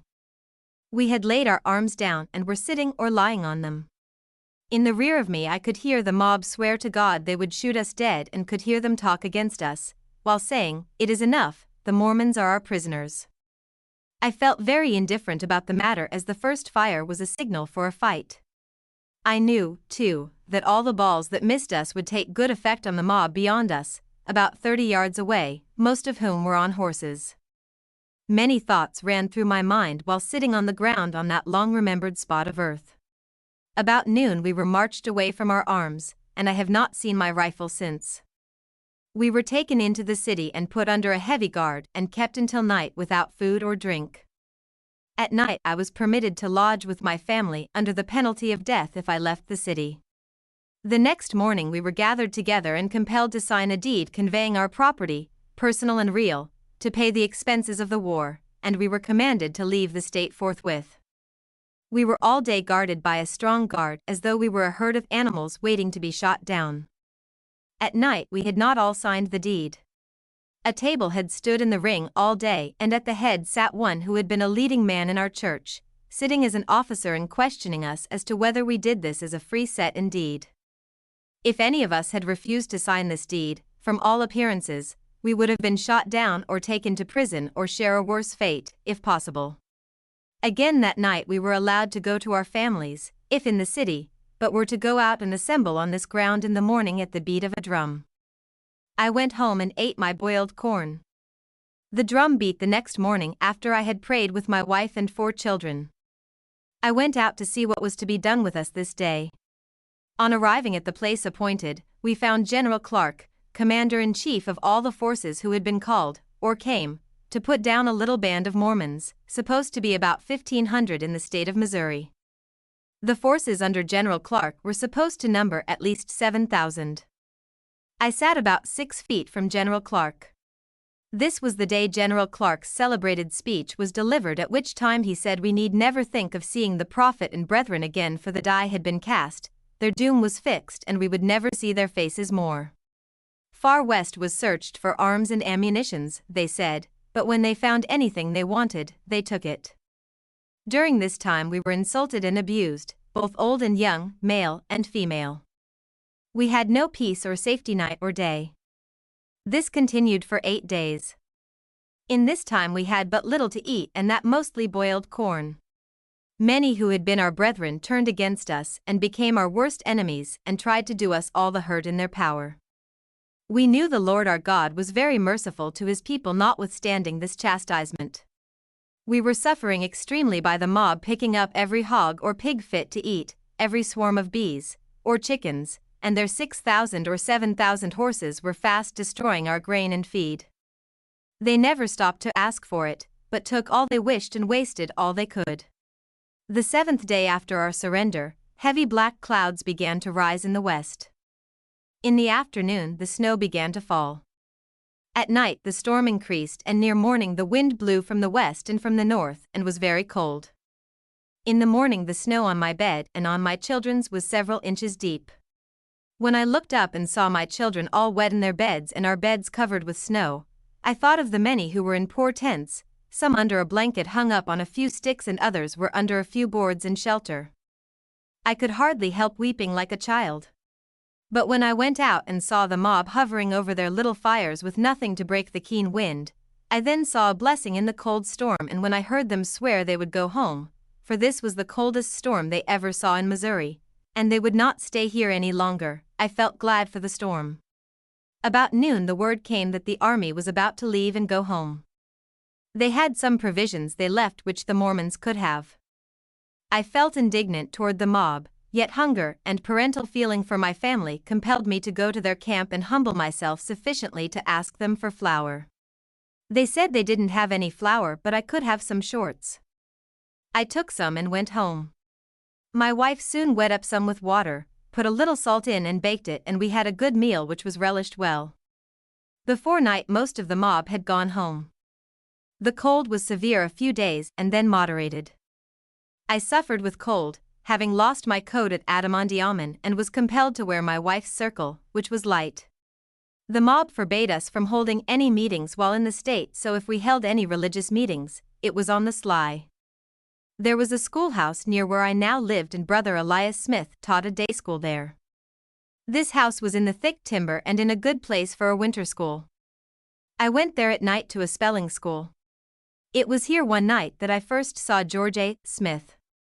It was in this house on the 6th of December, 1838, that I was ordained a 70. All the saints made preparations now to move. The counsel to the saints was to put all their heavy articles in the hands of a committee to be sold for the benefit of helping away the poor. I had a good set of farming tools, some joiner's tools and carpentry tools which I turned over to the committee. Although I went to Missouri the spring before, with 6 horses and 3 wagons, I was now starting back with 1 yoke of oxen on the poorest kind of wagon. I started out with a company of 24, on the 5th of February, 1839. The ground was frozen hard, and at night we camped at a log house left by some of the brethren, and made some of our beds in the house. Some of them slept on the frozen ground. It hurt me to see Sister Durfee, a good woman of her age, lying upon the frozen ground, with 15 of her children lying around her, just driven from a comfortable home, the father and husband chased from everything that was dear on earth and now among strangers and holy because he dared to take his sword to defend his family and religion. These thoughts filled my whole soul with indignation against such an order of things in a free government. But alas! It is written, "He that will live godly in Christ Jesus shall suffer persecution." Verily so it is. The 3rd or 4th night we camped in the timber, built a good fire, and things looked pleasant around us. We heard a carriage coming from the west which stopped in the road. Soon one of the brethren came to our fire, looked about and asked me who I had with me. I told him no one, but Brother Durfee's family and mine. He looked pleased and said if we had no objections he thought he would drive up and camp with us. We heard steps behind us and on looking, we saw our beloved President, Sidney Rigdon, whom we thought was with the Prophet and others in Liberty Jail. We had a time of rejoicing to hear from our brethren once more. He was clothed in a Missouri suit of buckskin, and there was Sidney Rigdon, as I had known him for 12 years. We traveled for 11 days and camped on the west bank of the Mississippi River, opposite Quincy. The weather was cold and the wind blew down the river all night, which made us very uncomfortable. Early the next morning the boat came over and ferried us across to Quincy. We traveled all day in the wind, and at night came to Lima. About 1 mile out from Lima we saw a light and called out and found Mr. Durfee. To our joy and satisfaction he had plenty for us and our teams.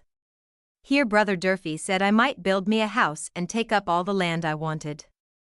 I built a log house, sold my corn for $60 and my horse for $60, to be paid next fall.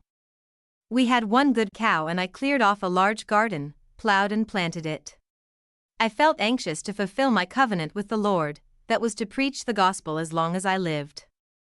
I had volunteered to go on a mission when in far west, but the war prevented one, so I knew it was my duty to go when I could. I had a great anxiety to go to Franklin, Ohio, and preach to my parents and acquaintances. I chose for my companion, Walter Cox, who was a good singer. I felt that I could do all the preaching if he would do the singing, for I was no singer.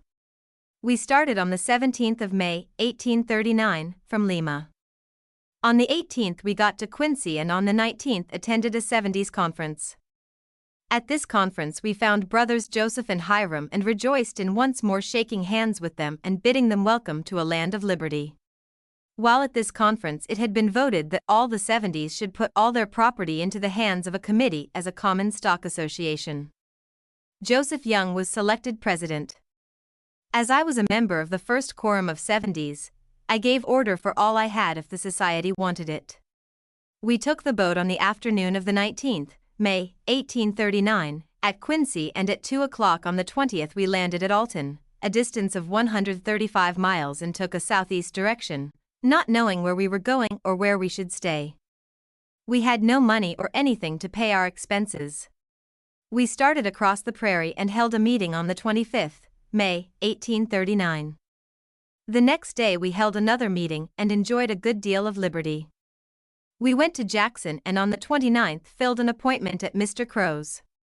On June 2, 1839, we again preached at Mr. Crow's and testified to the Book of Mormon. We traveled about 2 weeks when we baptized Brother Robert Crow and Nimrod Price. About 1 week after this, thinking it no wisdom to remain together, I proposed to my companions that I would fill the appointments we had out and they might go to Randolph County, and if they found an opening, leave appointments, and I would go with them and help them fill them. They left and I remained in Perry, having an appointment at Brother Crow's on Sunday, the 16th of June, 1839. I went there Saturday evening. On arriving in the neighborhood, we found an excitement. Brother Price's father-in-law, Mr. Daniels, had come from Randolph County to see his daughter on the evening that his son-in-law had joined the Mormons and his daughter was about to join. He was wickedly angry and swore he would kill me if he could get to see me, that I had baptized one of his children but never should another. He said he was glad there was one place the damned Mormons could never preach and that was in his neighborhood, and he raved like a crazy man, swearing he would kill the first damn Mormon preacher he could find. After hearing this, I saw Brother Price on his way home and told him to be very mild with the old man and in the morning invite him to go with him to the meeting. The next morning, early, my companions called in at Price's and found Mr. Daniels there, but he said little. Soon, however, 4 of the mob came in to whip the Mormon elders, bringing with them a black whip and 2 hickory whips, expecting Mr. Daniels would help them. The mob became so very rough it turned Mr. Daniels against them, and he made up his mind if they whipped the Mormons, they would have to whip him too. The mob, not liking the appearance of things, left and the brethren met at Brother Crow's. When the congregation came together, Mr. Daniels came with them. He had been described to me so exactly that I knew him as soon as he came in. We gazed at each other a few seconds and he took his seat directly in front of me.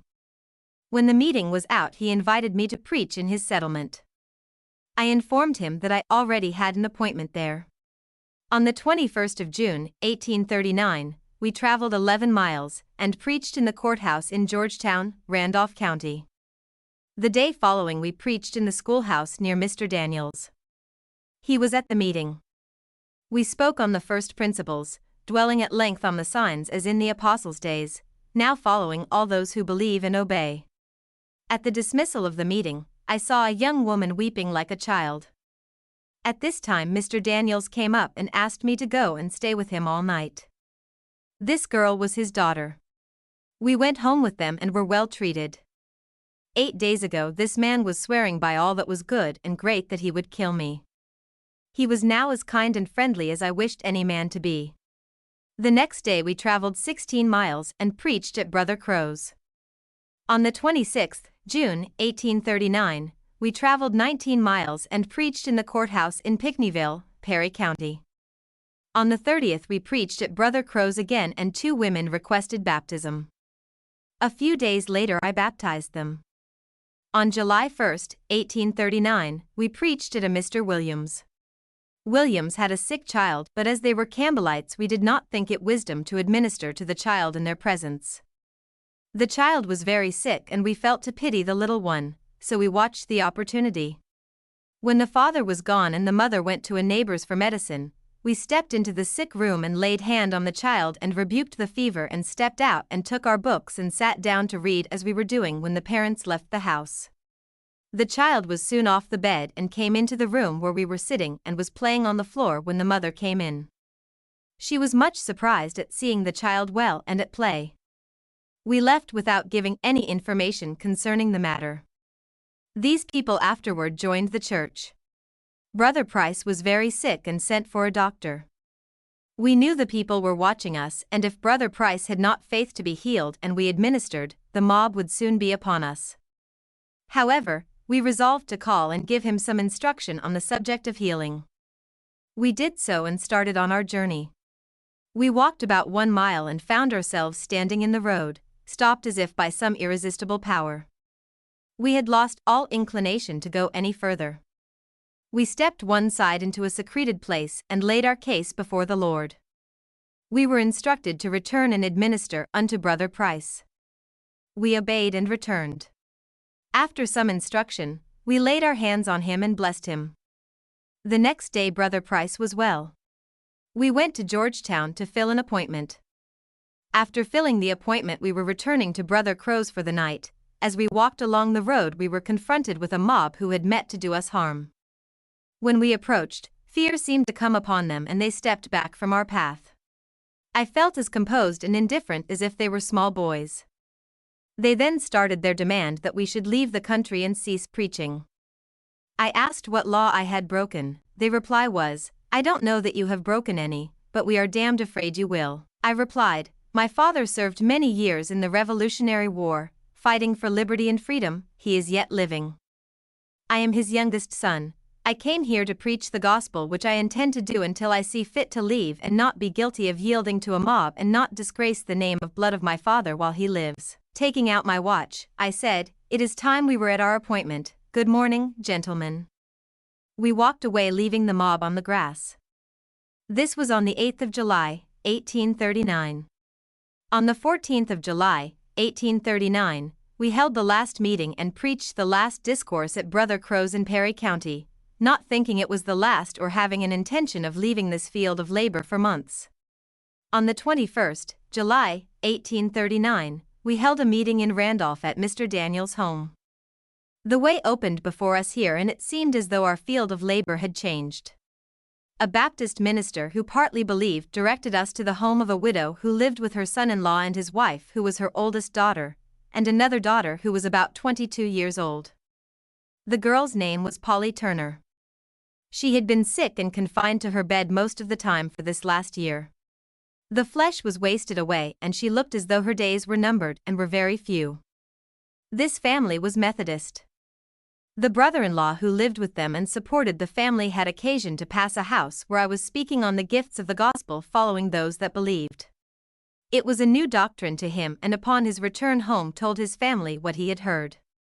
His sister-in-law, Polly, immediately proposed to believe and said if we would come and administer she should be healed and get well. The mother opposed and said the Mormons should not come into their house. This Baptist minister heard of it and went and reasoned with them, to give their consent to let us pay them a visit.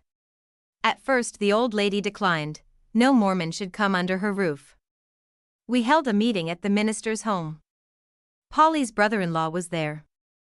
We stayed all night and part of the next day and was much taken up with our teaching. He went home and told what he had learned, and when the minister visited Mrs. Turner again, she consented to have us come and visit them. The old lady seemed better satisfied. I had some talk with Polly and found she still believed or professed to. I saw a New Testament lying on the shelf within her reach. I took down the book and turned to several passages of Scripture which I thought would enlighten her mind and increase her faith. I turned down the leaves to those passages and laid up the book and told her we would call the next Thursday and see her again. We bid them good day and left, but before we were out of sight the son-in-law came after us with a request from the old lady that we should leave an appointment and hold meeting at her house. Accordingly, we left an appointment to preach there the next Saturday at 4 o'clock. On Thursday we preached at the McDaniels and baptized his daughter and McDaniels.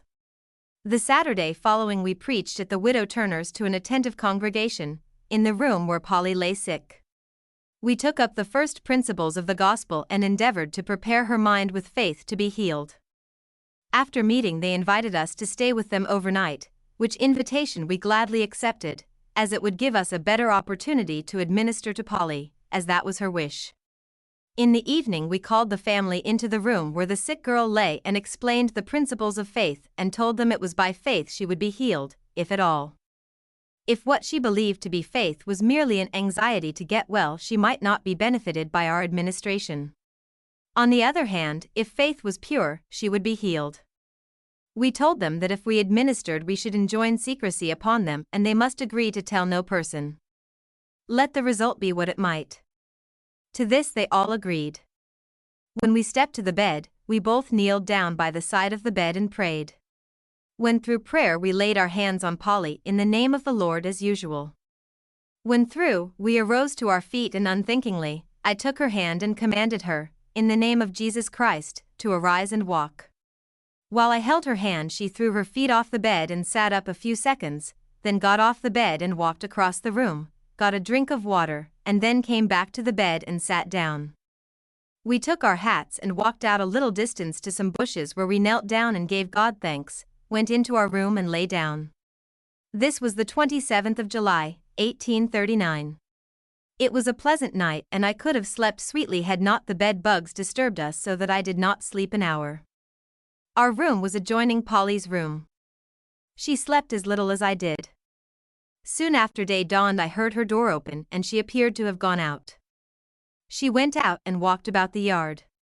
In the morning Polly said she was going with us to meeting if we would let her. We told her it was 2 miles and that was too far for her to walk. She insisted on going until we told her we would not consent to her walking 2 miles that day. She would have gone if we had let her. After breakfast we left them. I felt very sick. That night after supper we went out to the water and my companion baptized Daniel McDaniel.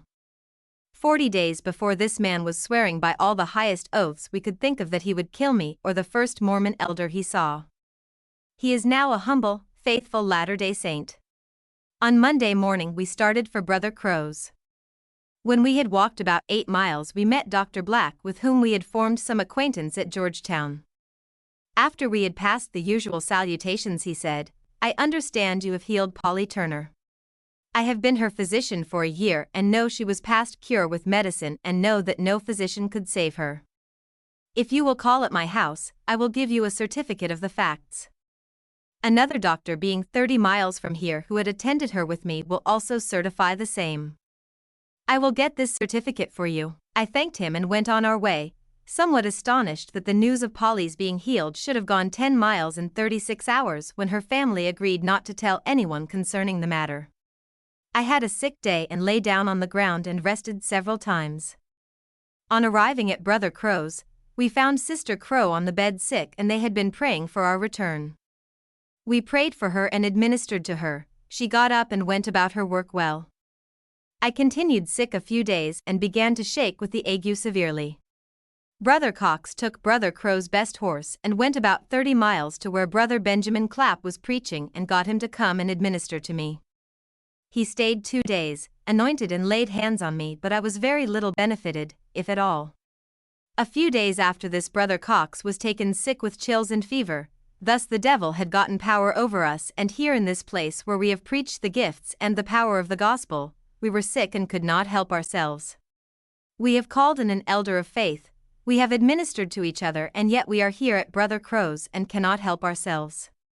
When at our best we got a few rods from the house into the cornfield, sat down in the sun, prayed, anointed, and laid hands on each other. As long as we stayed there we feel well, but when we got back to the house we were the same as before we went out and saw no prospect of getting well. I shake powerfully every day and a raging fever follows each shake. Brother Cox is the same. Our flesh is gone, our sight is very dim, our enemies laugh at our affliction. We dare not apply to a physician, for the people have threatened our lives and would rejoice for the opportunity of trying the power of their poison on a Mormon elder who had preached faith in Christ. Brother Crow and family were very kind and able and willing to take care of us and hired a girl to wait upon us. After a few weeks, she was taken sick and had 2 or 3 severe shakes of ague. One evening she called us from another room and inquired if we could get to her bed and administer to her. We got on our feet and by holding on to our bedsteads and the side of the room, we succeeded in getting to her bed. We laid hands on her and rebuked the fever in the name of the Lord and commanded the disease to depart from her. It was done. The next morning she went to her work as usual. While we laid here sick, Polly Turner's married sister came to see us, she having heard much said about us. She came to see us and said Polly was well and healthy and that she had never seen Polly looking better. She called us brothers, but we had never seen each other until now. We were continually failing, we were doing no good here and growing weaker every day, and say plainly that we must lie here until winter and do nothing, or we must do something to obtain a cure. On inquiring I found some quinine and resolved to take of it until it cured the ague. In the morning I had a chair placed at the side of my bed with the quinine and my watch hung up behind my bed. Every 15 minutes I took a portion of the quinine with soft peaches until 3 o'clock. I shook severely with high fever through the night. In the morning at sunrise, I commenced taking quinine as the day before, and at 12 o'clock, I took the last I had, and if it had not failed, I might have killed myself with it. Although I had no shakes, it seemed as though I could not live. I was in severe pain for several days and could take no food. I felt stupid and indifferent as to what was passing. In a few days I began to gain. I soon felt so much better, I thought I could ride on horseback a short distance. I rode to Mr. Harris's. While there the 2 girls wished me to baptize them if I could. I walked out to the creek and found a suitable place, but when I got back to the house, I was so weakened and exhausted, I thought it not wisdom to attempt to baptize them. I had now laid at Brother Crow's sick about 8 weeks and began to think of going home. Brother Crow told us to make out how much money would pay our expenses home, and he would give it to us, and fit us out for home and take us to the river any time we thought wisdom. We made out our expenses. Brother Crow furnished the amount and gave us a straw bed and plenty of provisions. On the 28th of September, 1839, we bid all of our friends in that place farewell and left them forever. Brother Crow sent his son with us to Chester, a little town on the bank of the beautiful Mississippi River, and put us into a tavern, well furnished. We went early to bed, being weak and weary. At 11 o'clock the landlord awoke us and said a boat had come up and was at the landing and, if we wished, he would assist in getting us on board the boat. I felt as though it was almost impossible for us to get up and walk 40 rods to the boat. We found the boat crowded and with beds made down and occupied. As we were weak and had but little resolution, we dropped down in the first place we could find unoccupied, and that was a small chest large enough for us to sit on and lean against a post. Our baggage was out we knew not where, so we spent the remainder of the night on the box in the cold wind. In the morning we could hardly stand on our feet. The next day, as the boat was steaming on the Mississippi, the steward called for our passage money. To our surprise, it was twice as much as we expected, boats having raised their fare in consequence of low water. After we had paid our passage to St. Louis, we made our bed and laid down to rest our bones, bare and weary. The next evening we landed at St. Louis and stayed 2 or 3 days, and then got aboard the Detroit on the 1st of October, 1839.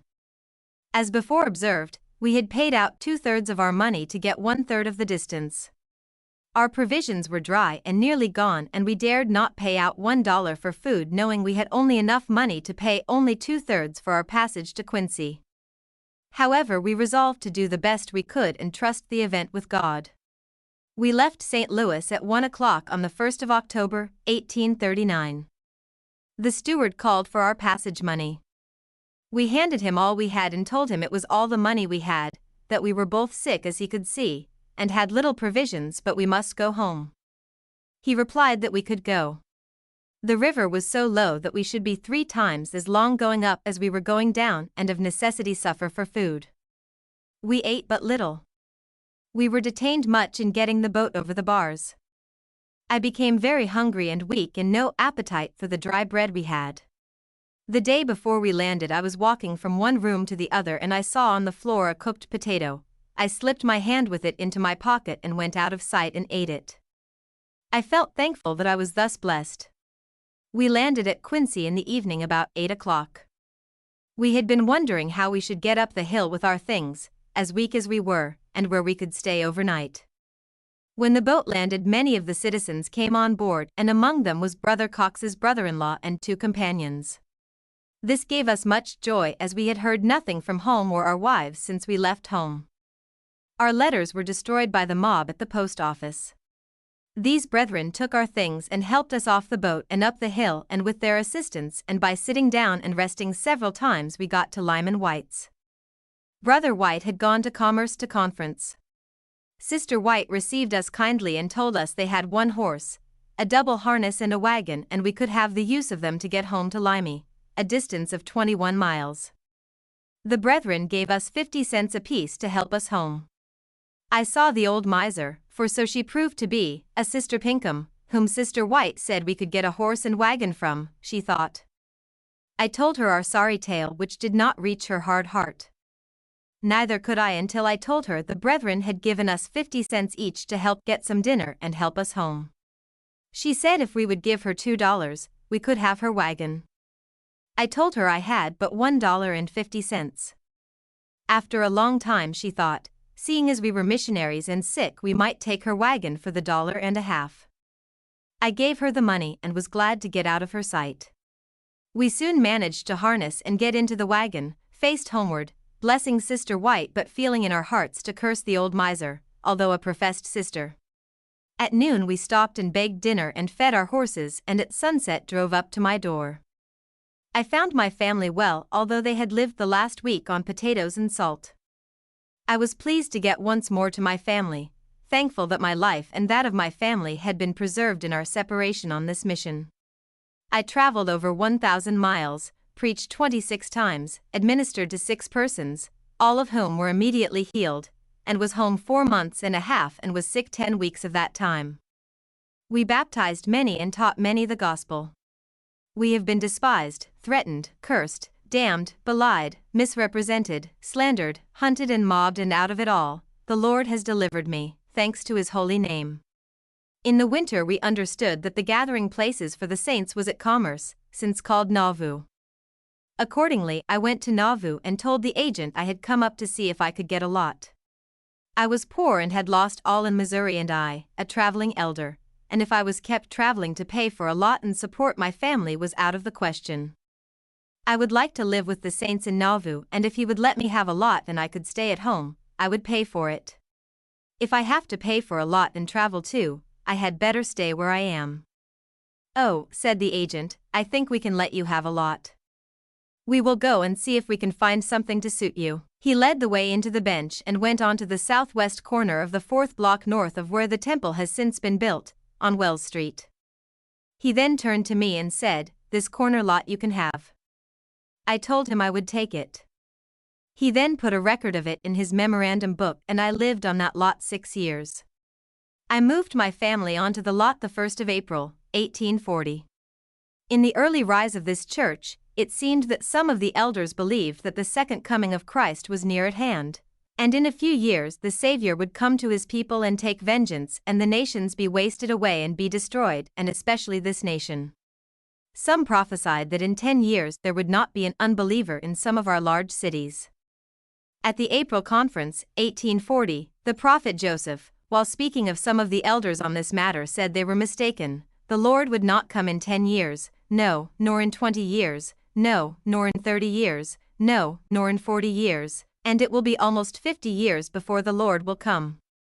On the 15th of April, 1840, I baptized my oldest daughter and confirmed her a member of the church. I fenced my lot, put it into crop, and made my family comfortable. On the 1st of June, 1840, I left home on a short mission in Iowa and crossed the Mississippi at Fort Madison. I stayed at Lyman White's in Augusta. From there I traveled northwest until I came to a man who owned a barn. He opened his barn for a meeting, and on the 7th I preached to a respectable congregation. When I was about half through with my discourse, 2 men came in. After meeting, one of them came to me and asked me if this was Mormonism. He said, "I have believed Mormonism for years." "I believe all I have heard you preach today and a great deal more," said one. I had some more conversations with him in which I learned his name is Ephraim Roberts. I afterwards baptized him. On the 19th, June, 1840, I went to my brother Selah but found no opening to present the gospel, so I thought it best to return to Nauvoo. On the 22nd I returned to Nauvoo and found my family well. I was absent 22 days, preached 4 times, traveled 193 miles, and baptized 1 person. On the 27th of July, 1840, with Brother Jones, I went out again. We crossed the Illinois River east and stayed that night in Pekin. On the 8th, August 1840, as we were traveling we came to the last house before we crossed a large prairie, and we must stay there or lie out on the ground or travel all night. This house was a tavern. We advanced to the landlady who was sitting at the front door when Brother Jones introduced us as Mormon elders, traveling without money, to preach the gospel, and asked her if she would keep us overnight. When she replied, with emphasis, "No, I will not. I have kept Mormon elders all I will, and I will not have another one into my house or under my roof, and you may go along as soon as you please." Brother Jones turned to me with despair on his countenance, saying, "What shall we do, Brother Shurtliff?" At this a singular spirit came upon me, and I advanced saying, "We are strangers and would not like to lie on yonder cold prairie, and I cannot think you nearly mean what you say." When she replied, "I do, and you shall not step into my house," I told her I had a wife at home who would feel disagreeable if she knew I was lying on the cold ground among a civilized people. Fancy to yourself your feelings if your husband was to lie out on yonder prairie this night in sight of my house. You are well situated here and well respected by your neighbors, and I cannot think you wish us to sleep out of doors when you are in a comfortable bed." She hesitated a little and I said, "Your cheeks are lightened up with the flush of tender feelings, showing your heart is tender and full of sympathy for strangers, and you cannot resist our entreaties." "Well," said she, "you may stay in the house and lie on the floor, but I will not feed you or give you a bed, for I am no friend to Mormons." We went in and found the table set and waiting for her husband. I felt unusually cheerful and talkative. Although we had met with such powerful resistance, I still believed we should get supper and a bed to sleep on. I continued cheerful and talked interestingly upon any subject that suited them. The man had come in, the family sat down to supper. I continued conversation as interestingly as possible, for I felt the need of a supper and expected to get it. When the family was through, as I expected, the man left the room. The woman was confused, walked across the floor, went to the table as if she would clear up, took up a plate, set it down on the other side, then moved another and another without accomplishing anything. I saw she was confused and could hold out but a little longer before she would ask us to eat. I kept the conversation lively that I might get my supper. At length she turned to us saying, "I expect you would like supper. We have eaten ours and there is plenty yet on the table. If you wish to set up and eat you can and be welcome." With an air of indifference, I turned to Brother Jones saying, "Perhaps we had better take a bite, as we may get faint before we got across the prairie in the morning." Knowing that Brother Jones, as well as myself, was as hungry as wolves, we reluctantly sat up to the table, which was well furnished, and we soon satisfied our craving appetites. Supper over, our next thought was a bed, as we were very tired and knew that a hard floor would rest us but little. I still thought if I could make my conversation agreeable, we would get a bed to sleep on, so I taxed an ingenuity and turned my conversation to the best possible advantage to accomplish the object. Our landlady became more settled and went to preparing the children for bed, and in good time escorted us to the best bed in the house, where we slept sweetly. She and her husband slept in the same room to keep us from stealing anything. I have said little of the landlord, as he was a knob by the side of his wife. In the morning, quite refreshed, we pursued our journey. We traveled about 35 miles and about sunset came to several houses at which we asked to stay but were turned off. Coming to a tavern, we found the landlord sitting on his porch in front of his house. We addressed him and applied for lodging. We were invited in, given a good supper, free use of the house and a good bed. The next day we took up our journey and went to a Colonel Cheby's who lived on the east side of the Wabash River in Indiana. We held several good meetings and then went to Covington, Fountain County, and then on to Warren County. I baptized Levi Murdoch. My partner, Brother Roberson, had now come down with ague. One day while sitting in our room reading at Colonel Cheby's home, the third shake was coming upon him. I told him to go out to the grove and I would come. He passed out of the room where Mr. and Mrs. Cheby were sitting. In a few minutes I followed him to the grove and found Brother Roberson on his back in the sun, shaking severely. I dropped on my knees and laid my hands on him in the name of the Lord Jesus Christ and rebuked the ague and commanded the disease to depart from him and trouble him no more. When I took off my hands his shake had ceased and sweat was starting freely. He rose up and went to the house. In a short time I went to the house and found Brother Roberson well. The next day we traveled 14 miles and had a meeting at Turkey Run. The next day we went 9 miles to Pleasant Hill. Then we went 10 miles to Grenville, Tippecanoe County. Here we held several public meetings, then traveled 10 miles to visit a Brother Hewitt's family. My shoes were getting rather worn, and in the morning before we left he took me to the store and gave me a good pair of shoes. We parted with my blessings on him. We baptized 3 converts in the Wabash River.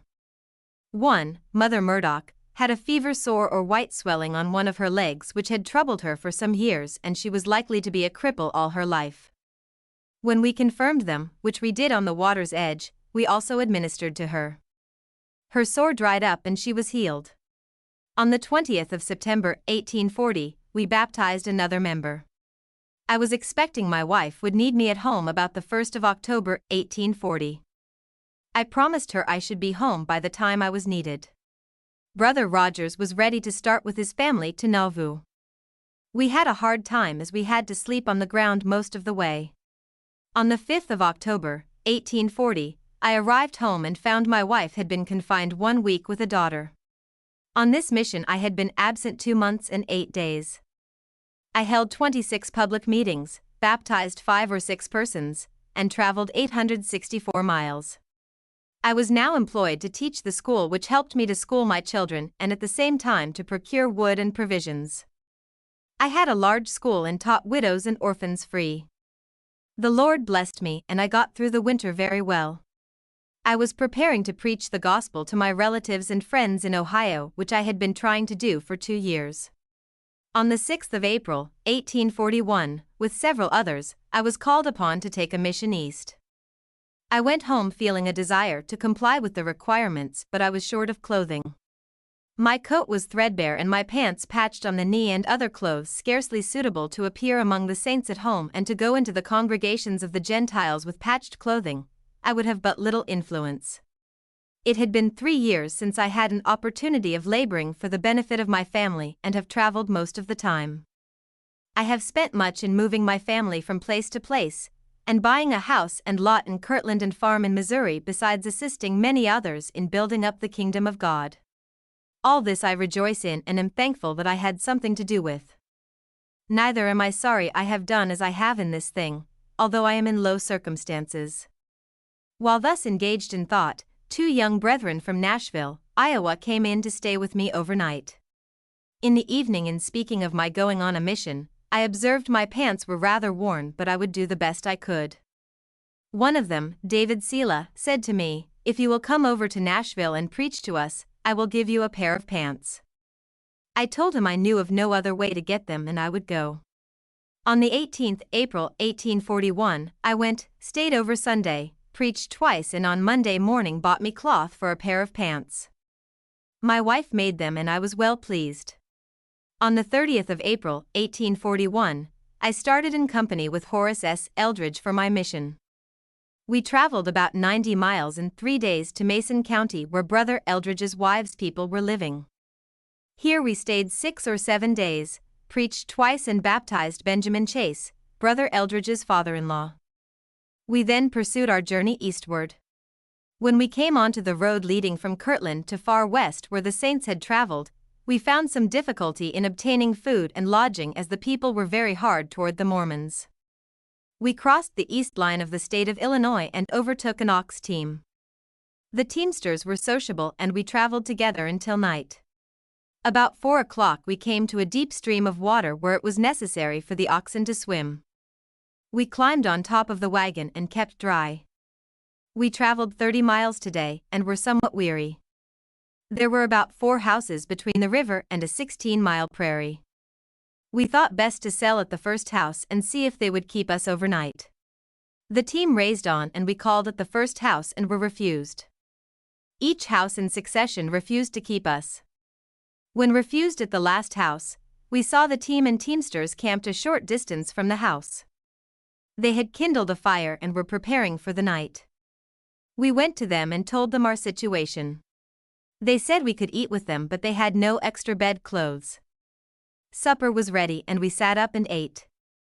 It was now sunset, clear, no clouds to be seen, no wind to move a leaf or a sound to salute our ears, except the tinkling here and there of a distant bell or the occasional chatter arising from some of the members of those families who had turned us away as unworthy of their hospitality.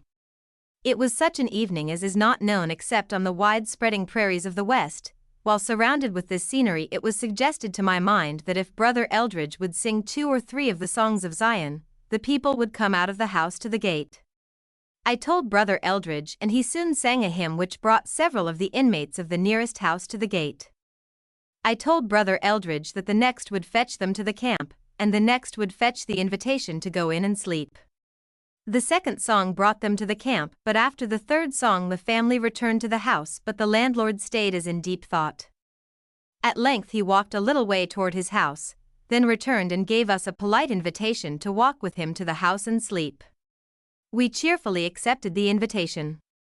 We were put into a room in which were 2 beds, we in one bed and 2 men in the other bed to watch us and see that we did not steal the house and carry it off before morning. On the 19th of May, 1841, we crossed the Wabash and took dinner in Terre Haute. Then a man gave us a ride in his carriage for several miles on our way. This night we called at 6 houses before we got lodging. On the 26th, May 1841, we went to Brother Eldridge's father's family, and here we tarried several days. While here a carriage came up with 2 women in it. One was a sister in the church, the other had come 10 miles to be baptized. I baptized and confirmed her, and they went home rejoicing. A few days afterwards she sent us each a nice stock to wear on our necks. While here we baptized several other people. On the 25th, May 1841, we were in Indianapolis. On the 10th of June, Father Eldridge, having business in Cleveland, Ohio, took us with him in his carriage. We had a pleasant time and a prosperous journey. One of my neighbors lived on a farm near my old farm. There we spent several days, held a number of meetings, but met with opposition. We then went to Homer and stayed at Brother Judson's. He was not home until we were in bed. His wife told him I was in there in bed in the next room. He said he must see me before he could sleep. He lit a candle and came in, and we had a time of rejoicing. We had not seen each other since I had baptized him 3 years before. On the 21st of June, 1841, we got to Franklin, Portage County, Ohio. Here I had lived from 1819 to 1833. Here I married my wife, Eunice. Here my 2 oldest children were born. Here I first read the Book of Mormon. Here I heard the first Mormon elder. Here I first saw the prophet Joseph and heard his voice. Here I spent my youthful days. Here, like Nimrod of old, I became a great hunter and shot many a nimble deer in the forest, which long since has been turned into a fruitful field. Here I early gloried in a military life, and at the age of 22 I held 3 military commissions and would up my military career for life as I then supposed. Here my father, mother, and brother live, also, all my wife's people. Here I have come to preach the gospel of salvation to my numerous relatives for whom I am anxious. My old acquaintances were pleased to see me, and my aged parents were much elated at my return. My mother had prayed to have me come that she might hear me preach before she died. On Sunday, the 27th of June, 1841, I met at the schoolhouse where I had gone to school. A large congregation of friends and relatives who were desirous of seeing and hearing me speak were there. Brother Eldridge sang and opened the meeting by prayer. As I arose to speak, every eye was eagerly upon me. My feelings were such that no man can describe. This was the time I long had desired and prayed for. Before me sat my aged father and mother, my brothers, sisters-in-law, cousins, and friends. On my left and near the stand sat an infidel with long beard and rusty clothing, who had not been to meeting for years, but out of curiosity came to hear what I could say for Mormonism.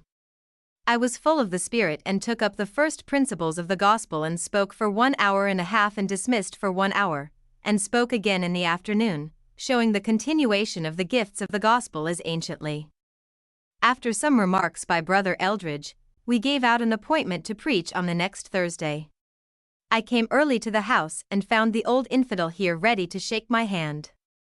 He was now shaved and clothed clean and good in apparel.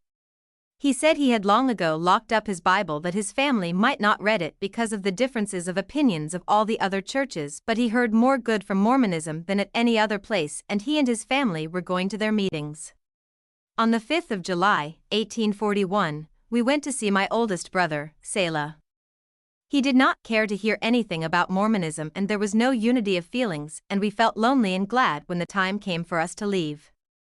We did so and rejoiced in a purer atmosphere. My brother Rule is in good circumstances as to property but is opposed to Mormons. Wales keeps a tavern on the canal nearby. He is a friend to all Mormons and keeps all free, attends all our meetings and makes a good home for Brother Eldridge and myself. He is a good man and has a good family. We continued our preaching in Franklin and adjoining towns until the 25th. This night we spoke on the Book of Mormon. The infidel was converted, and on the Wednesday following was baptized with several other converts. An opposing spirit began to show itself, and the adversary began to stir up the people. My parents were about 73 years of age.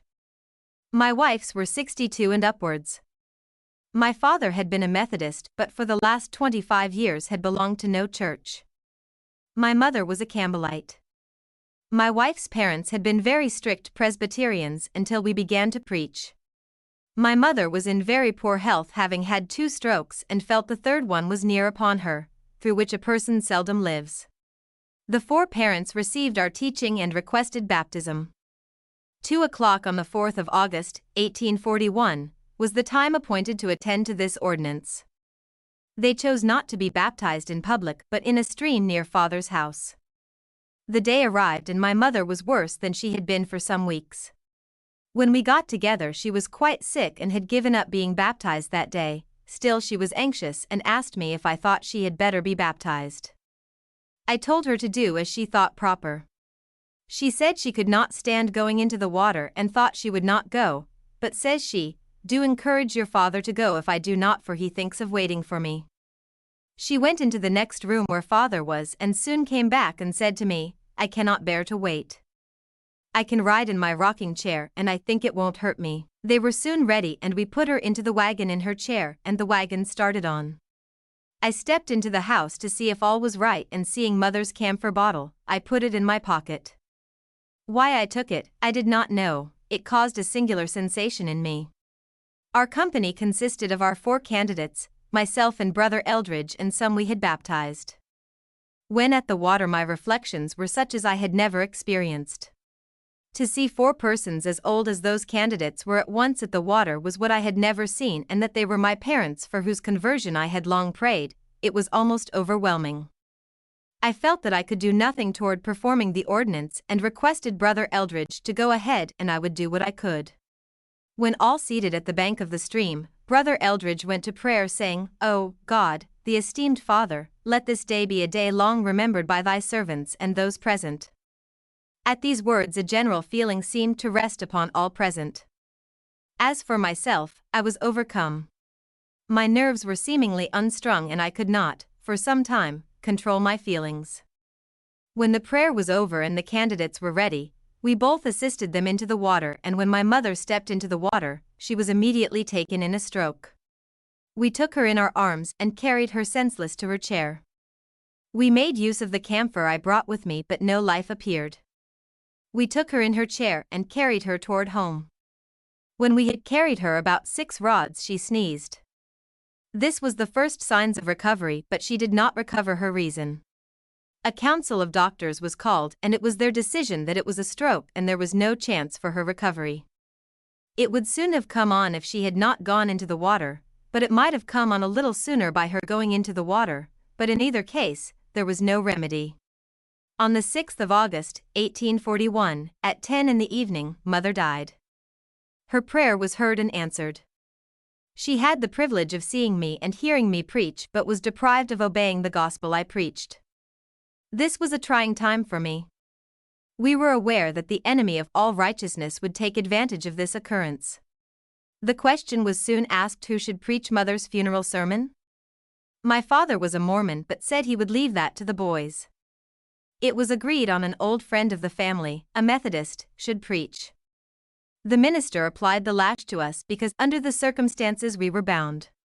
A mob spirit was now manifest. Mobs gathered in meetings to make plans for us. One suggested accompanying us out on a rail, others to arrest us for drowning my mother, others that we should be tarred and feathered. But after spending 3 nights in wrangling, they gave it up. We stayed here some weeks but met with great opposition. On the 24th of August, 1841, we went to Kirtland.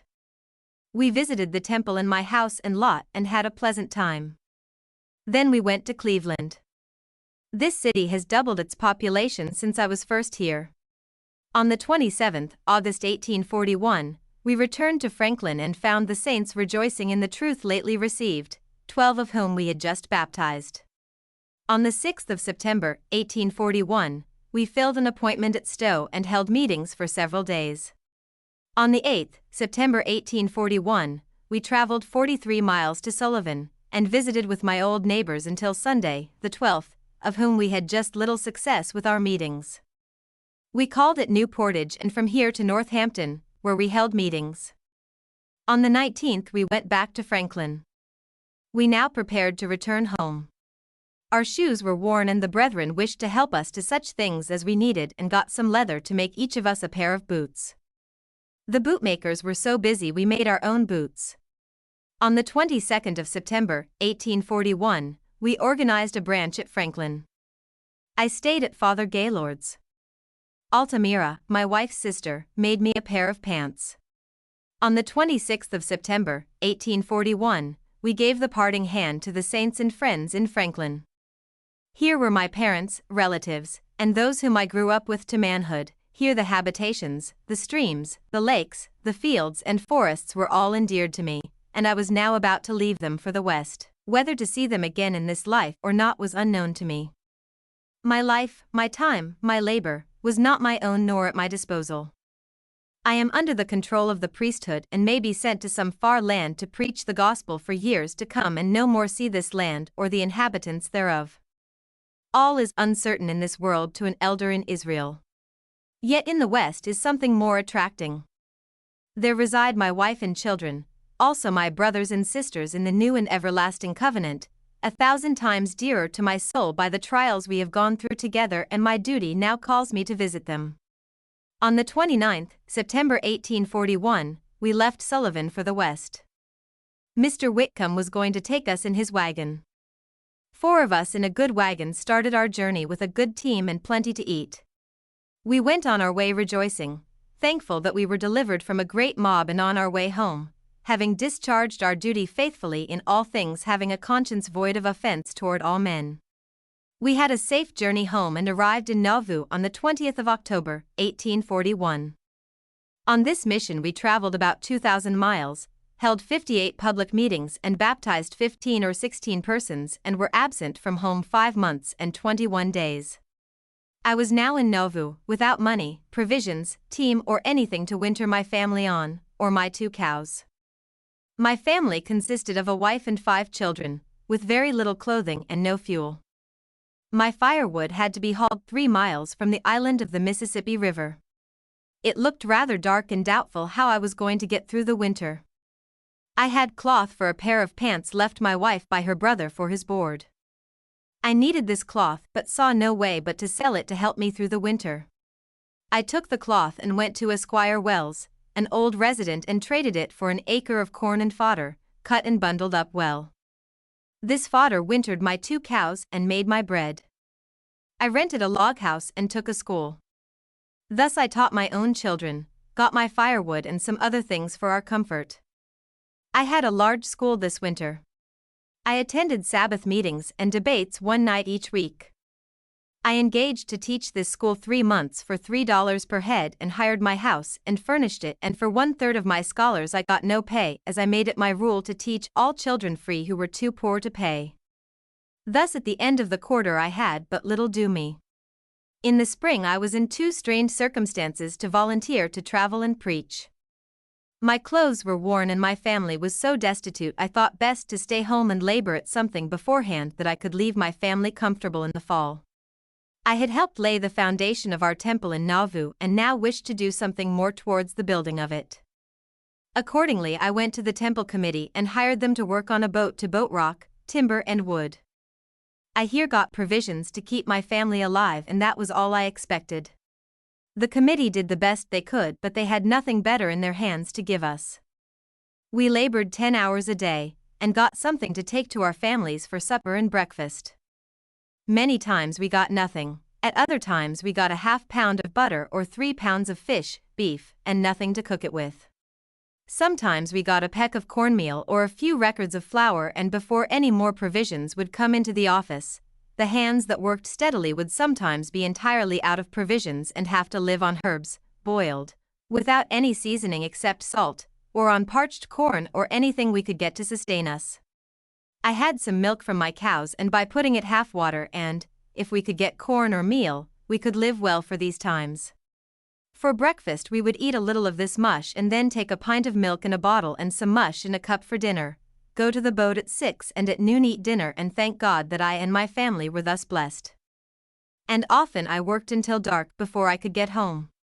Then if our cows did not come home, we had to take our mush alone and thank God that we were thus blessed. The reader may think the above-mentioned scarcity of provisions was confined to my family. Not so, my family was as well off as the majority of my neighbors. I have seen those that cut stone by the year eat nothing but parched or browned corn for breakfast and take some in their pockets for their dinner and go to work singing the songs of Zion. I mention this not to find fault or to complain, but to let my children know how the temple of Nauvoo was built, and how their parents as well as hundreds of others suffered to lay a foundation on which they could build and be accepted of God. The citizens of Nauvoo, when this temple was begun, was most of them who had been driven from Missouri and stripped of all they then possessed. Most of the saints paid tithing, but the best of the property was of necessity taken to buy nails, glass, paints, and such things as our labor would not produce. We would rather live poor and keep the commandments of God in building a temple than to live better and be rejected with our dead. A great portion of the time, sickness or death was in nearly every habitation, and some of the time in addition, we had to gird our arms at night and guard the temple, our streets, landings and our authorities to keep the enemy from destroying our brethren and our buildings and works and thus break us up or frustrate the work and establishment of this place. I worked on the river until the water got low on the rapids, then I went to work laying brick and building several stacks of chimneys and took the job of putting in a brick house for a tailor. Before I finished this job, I was called to take a mission east. This call was made at a special conference on the 22nd of August, 1842. Many were called who had not traveled and preached but little. One brother came to me and asked me if I was going. I told him I was as soon as I could get a coat to wear. He pulled off his coat directly, saying, "I will give you this if you will let me go with you." I put it on, but it was too small. I finished my job building the house. One of the brethren proposed taking a team and carrying a load of brethren 400 to 500 miles east, as he had some business there. An evening was set to meet at his house, of all who wished to ride with him. I met with some others.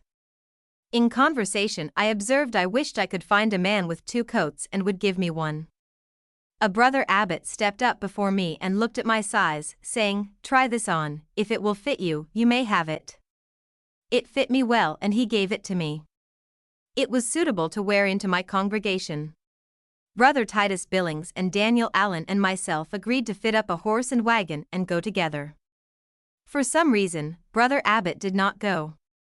Brother Billings was my partner and Brother Allen was going to Kirtland.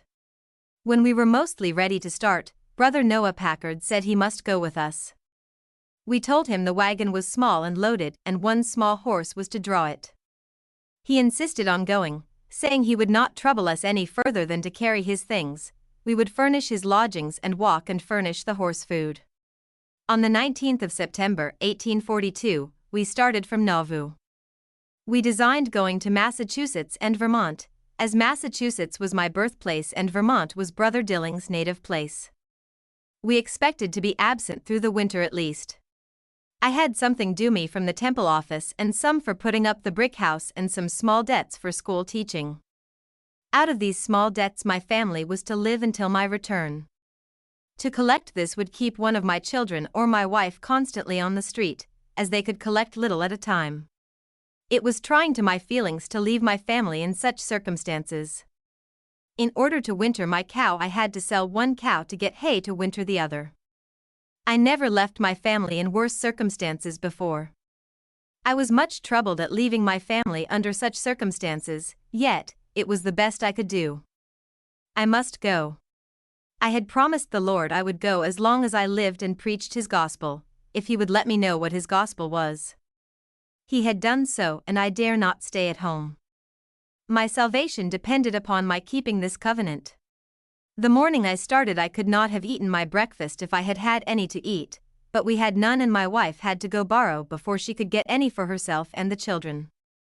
Sickness and death were common, and when I left I did not know how many would be living and whether my family would be laid low in death before my return. Life was uncertain.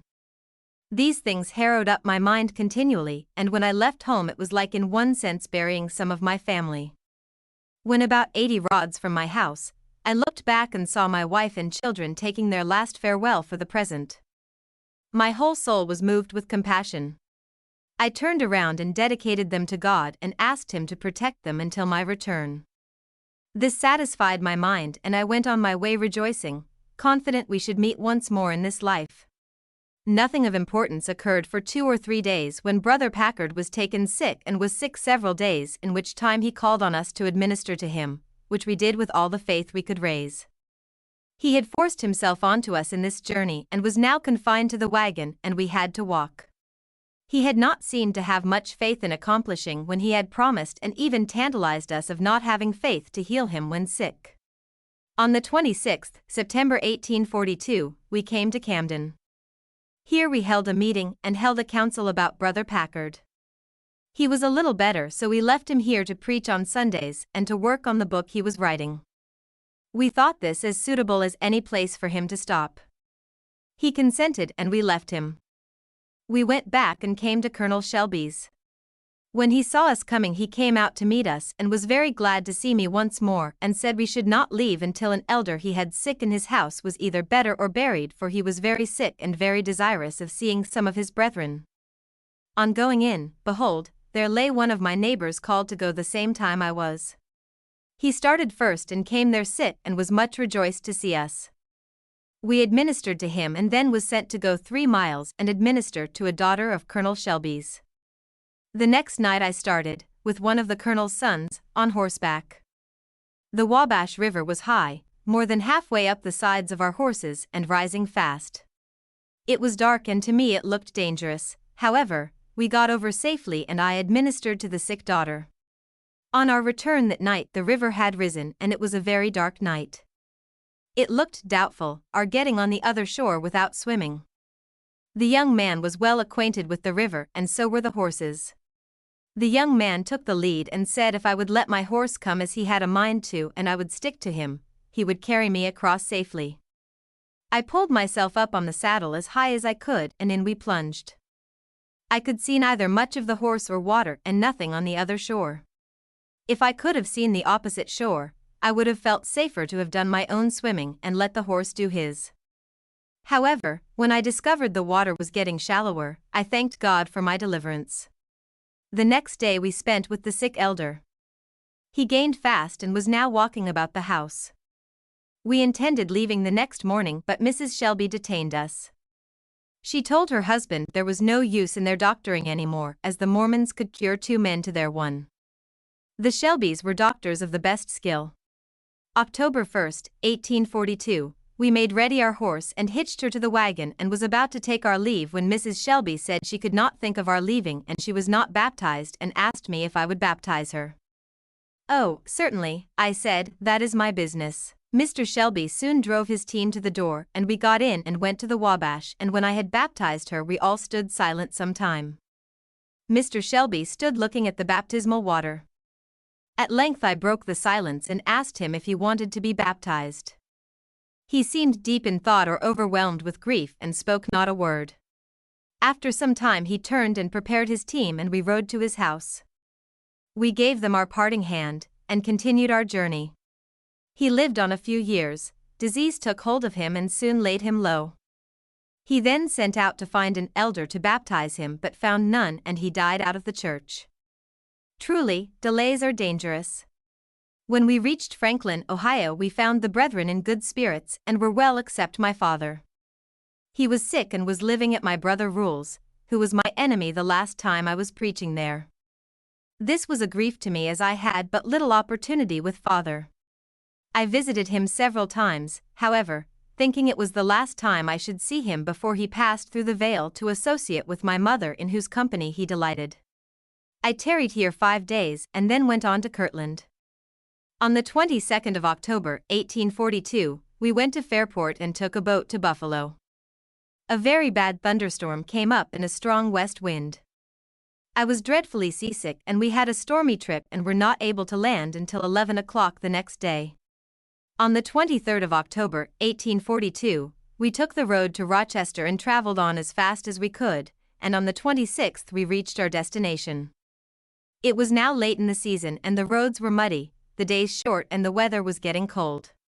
We thought we had better get on a canal boat and work our passage and travel 40 miles in 24 hours and get our board and lodging, than to walk 25 miles and beg for our food and lodging, and there was no chance for preaching or doing much good in either case.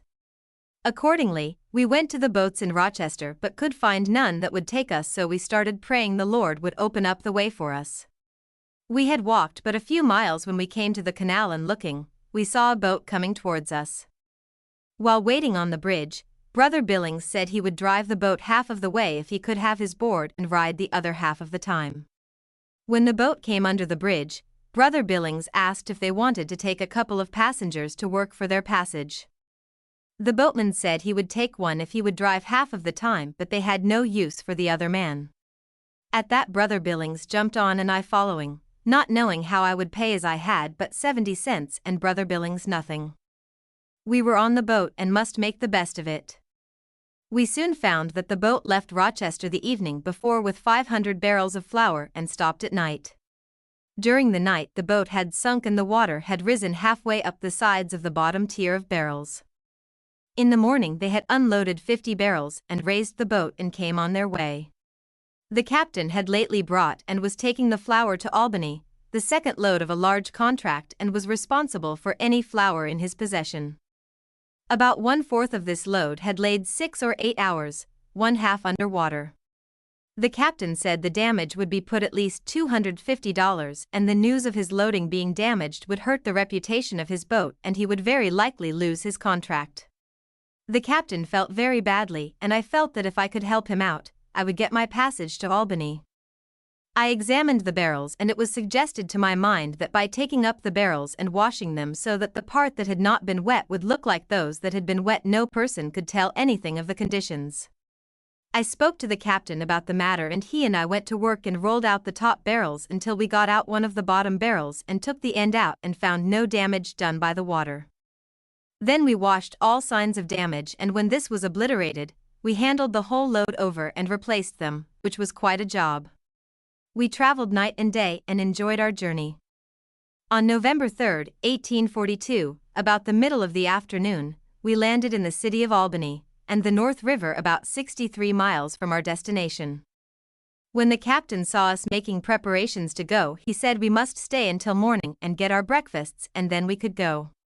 We consented, and in the morning, when about to leave, I asked the captain what his demands were upon me. He said, nothing. If I was willing to call it even, he was, and so we parted in friendship, the Lord having opened the way for us. Early in the morning we crossed the North River and traveled 28 miles and stopped at a tavern and got supper and lodging. We were now in my native state, Massachusetts, and felt somewhat at home, although I had been absent some 23 years. I still had 70 cents in money. On November 5, 1842, we took breakfast with an acquaintance of Brother Billings. As we came onto the mountains in sight of the place of my childhood, a buoyant feeling was made manifest. A few miles below us lived my only sister, Elizabeth Hatch, whom I had not seen for 18 years. She was a Methodist and wrote me on leaving that I was a Mormon elder, reproaching me for taking such a step, and cautioned me against neglecting my family to preach Mormon doctrine, and said, "We do not think much of Mormonism here." As I was not expected there, I thought I would call as a stranger for supper and lodging and gratify my curiosity a little before they knew who I was. We went to the bar room and knocked. Mr. Hatch hollered, "Come in." As I opened the door, my sister opened the kitchen door and bade us to walk into the kitchen, as there was no fire in the bar room. We went into the kitchen. I asked if they would keep us overnight and give us some supper. Elizabeth replied they could. We conversed some and then sat up to the table to eat. Little was said while at the table. I had many reflections. When through supper we took our chairs and seated ourselves before the fire to warm our feet. Conversation was resumed. As my sister was passing, Brother Billings said, referring to me, "Have you ever seen this gentleman before?" Elizabeth replied, "I think not," and passed on into the pantry. As she returned he said, "I guess you have, he has been here before." She stepped before me with her candle, looking me full in the face, and said, "I think I do not recollect his countenance at all." Horace, my brother-in-law, raised his sightless eyes. "I believe this man is Luman." Elizabeth said, this is not Luman. Brother Billings replied, I guess it is. She shook her head. And Horace repeated, it is Luman. At that, I said that Luman was my name. It was some time before she could consent to acknowledge in me any likeness to her brother. The morning after we got to my sister's, we agreed to rest ourselves and visit 2 weeks among our relatives. Brother Billings was to go to Vermont, his native place, and I was to stay here in Montgomery. I walked a mile with Brother Billings and expected to be separated but 2 weeks, yet I could not refrain from weeping when I committed the good man to God, in whom we all trusted. I stayed at my sister's until Wednesday. On Wednesday, I went up onto the mountain to the town of Montgomery where I was born and lived until 13 years of age. Many of my old schoolmates were still living here. I visited the old schoolhouse from which I had been absent 23 years. The same trees we used to play under were still standing. The west side of the street is now a field. In vain, I tried to trace the path my little childish feet used to travel to the spring to quench my youthful thirst. Having gratified my feelings partially, I took the road that led the way to my nearest schoolfellows and visited the house and farm where I was born 35 years ago. I drew my first breath in this house. Here were the first tracks my feet made on this earth. I spent several hours in visiting the house, barn, stone walls, apple trees, fields, woodlands, and rocks about which I used to spend my youthful moments. I cannot describe my feelings or meditations on this occasion, and I leave them to the imagination of those who may read this simple narrative. My sister, Elizabeth, accompanied me to visit our only Uncle Amasa, and Sister Elizabeth and I then went to Russell where we had 6 cousins and their families. We called first at our cousin Vincent Shurtliff's. We were treated kindly and spent the evening in social chit-chat. I stayed in this vicinity for some time and held a successful meeting with many interested ministers attending. On the 24th of November, 1842, I kept Thanksgiving with my sister. We had a good time. I brought to my mind former years when my father used to invite all his children home to have a day together of rejoicing and of thanks to God for sparing our lives another year. We used to go to meeting in the forenoon and have a feast in the afternoon of all the good things the family could afford. Brother Billings had come to see how I was getting along and to visit some of our relatives. Accordingly, on the 29th, November 1842, we went to East Springfield and visited Justin Baggs, my wife's uncle. Also, her grandfather was there living with Uncle Justin. We stayed all night. December 1st, 1842, we went to Cabotville to see 2 cousins of mine, Polly Herrick and Polly Moore. The next day we went back to Russell to hold meeting in response to an invitation. From here I went to Westfield, East and West Springfield, and Cabotville and visited some of my relations. On the 6th of December, 1842, I went to speak in my old schoolhouse in Montgomery. The next day I received a letter from my father-in-law living in Ohio, stating that my father died the day after Thanksgiving. On the 17th, December 1842, I went to Middlefield and preached a sermon. I was given a piece of blue cloth to make me a pair of pants made at the woolen mills here. By now the snow was about 4 feet deep and the roads not traveled very much, so it was difficult for me to keep my appointments. I went to Westfield to hear Brother E. D. Woolley preach and then on the 14th of January, 1843, took the cars back to Middlefield. On the 22nd, I held 2 meetings at Russell and then went back to Westfield. At this time I received a letter from my wife bearing the date of December 24, 1842, which read as follows. I take this opportunity to inform you of our health, which is as good as we could reasonably expect and has been ever since you left. I have gotten the letter you wrote while in Kirtland. I thought it strange that you did not write sooner and almost thought you had forgotten us and me in my trouble. I cannot tell you all now. I had all our potatoes to dig and bury, 30 bushels, and debts to collect, which keeps me on the run most of the time. I have worn out 1 pair of shoes. Sometimes I get something or a promise of it and would wait a week or 2 and go again and again. Brother Williams paid me 87 cents. He promised me flour about a month ago in a few days and I have not gotten it yet. Brother Wynne paid all but $1. Butler paid his school bill. Brother Smith paid all but a peck of meal. I went enough to pay for it. The temple committee owes me $6.25. I shall get half of a hog from them if they will let me have it. I killed my hog 8 weeks ago. He weighed 200 pounds. Brother Empey has paid for the cow. Brother Roberts has paid $1.41. He paid Elsemina's and Mary's school bill. Lewis went 2 weeks, he reads at home. I cannot spare him to go to school as I have to travel so much to get my debts and dare not leave the 2 youngest alone. I have to keep Lewis home to stay with them when I am away. Elsemina ciphers and writes. Mary writes. I shall send them a quarter and more if I can pay. Brother Wilbur paid some flour and 1 bushel of apples. Lester paid 58 cents in calico for a quilt. Sister Williams is to pay the rest.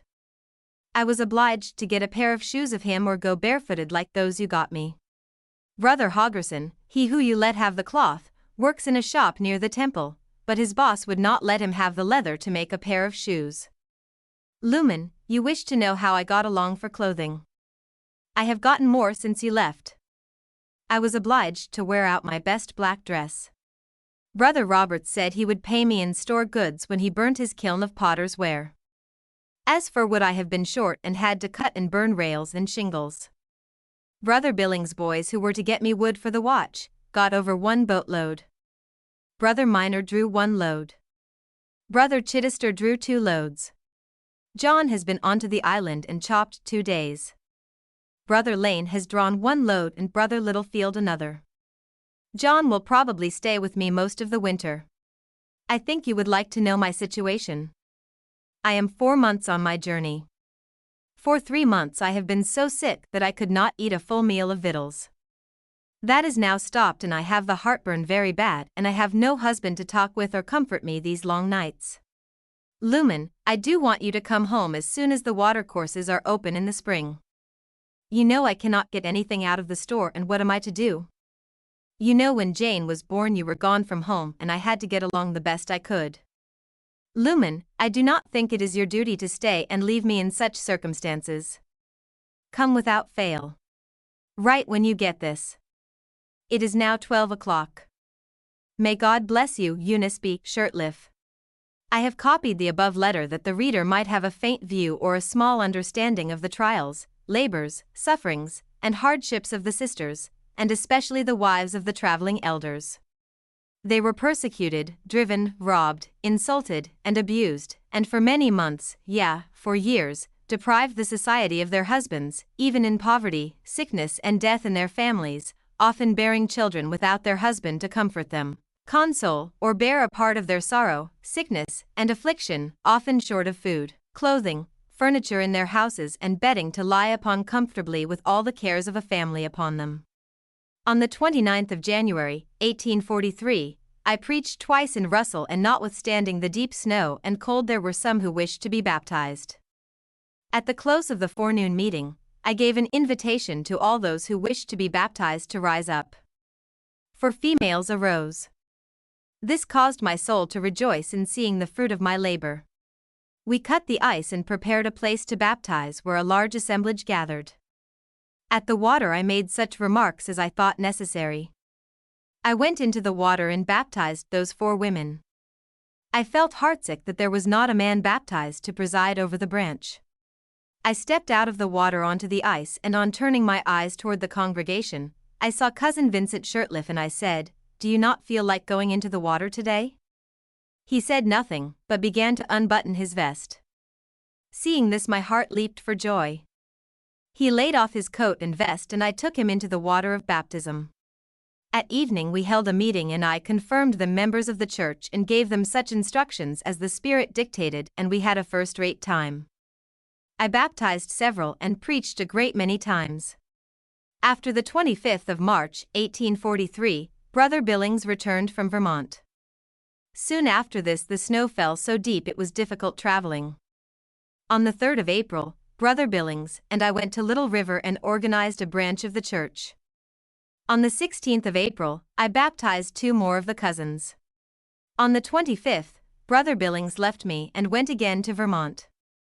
I felt lonesome, and after we parted I went to the burying ground nearby, and after looking at the epitaphs, dates, and names, I got on the wall, and while sitting there, a verse of poetry came into my mind which I wrote. My duty calls me to return in western climes to dwell and cheer the hearts of those I loves, those I love so well. My tender wife and children too Ive left in western wiles, and must return unto them now and teach them to be wise. My dear companion of my youth for full 6 years has been a partner with me in the work that God's revealed to men. And much affliction we've passed through, yes, mobs and sickness too, and by the power of God we've been preserved and carried through. When last we took the parting hand and dropped the parting tear, I consecrated them to God and prayed He'd hold them dear. Now, long I've called upon you here on these New England mounts, the voice of warning you have heard, and God has kept accounts. Oh, now prepare to meet the Lord, for soon in clouds He'll come, the trump of God we soon shall hear, He'll call the righteous home. Soon I shall bid these lofty mounts and crooked roads farewell, also the place that gave me birth far to the west to dwell. Soon I shall take the parting hand with these my friends so dear, to whom I've preached the word of God which did their spirits cheer. And leave you all before that God who hears and answers prayers, to stand and answer in that day to what I have declared. For unto you I long have called, repent and be baptized, the Holy Ghost you shall receive and gifts shall realize. The Book of Mormon also true I have declared to you, the Book of Covenants ever new I here present is true. And when before God's throne I stand, and you all there appear, the truth that I have here declared will in your faces stare. And I a witness there shall be, and testify with grief the truth that God did send me with you did not all receive. On the 11th of May, 1843, I baptized my Aunt Susanna Shurtliff. I then went to the field where my cousin Luther Shurtliff was plowing, to baptize him, and found he had made up his mind to be baptized the first opportunity. I told him that was as good an opportunity as any, so we went down into a canyon, and there I baptized him and confirmed him. This man received the word as soon as he heard it, but his wife was opposed to the gospel and he dared not openly embrace it, so he was under the necessity of keeping his baptism private. On the 23rd, May 1843, I baptized Elisha Shurtliff, and on the 27th, I baptized his wife, Cynthia, and a cousin, Marvilla Riggs. This week I had baptized 8 persons, and on the 28th of May, we organized the branch called Russell Branch. I ordained Vincent Shurtliff, elder, and David Palmer, teacher. I broke bread to them and blessed the little children, and the Holy Ghost was with us.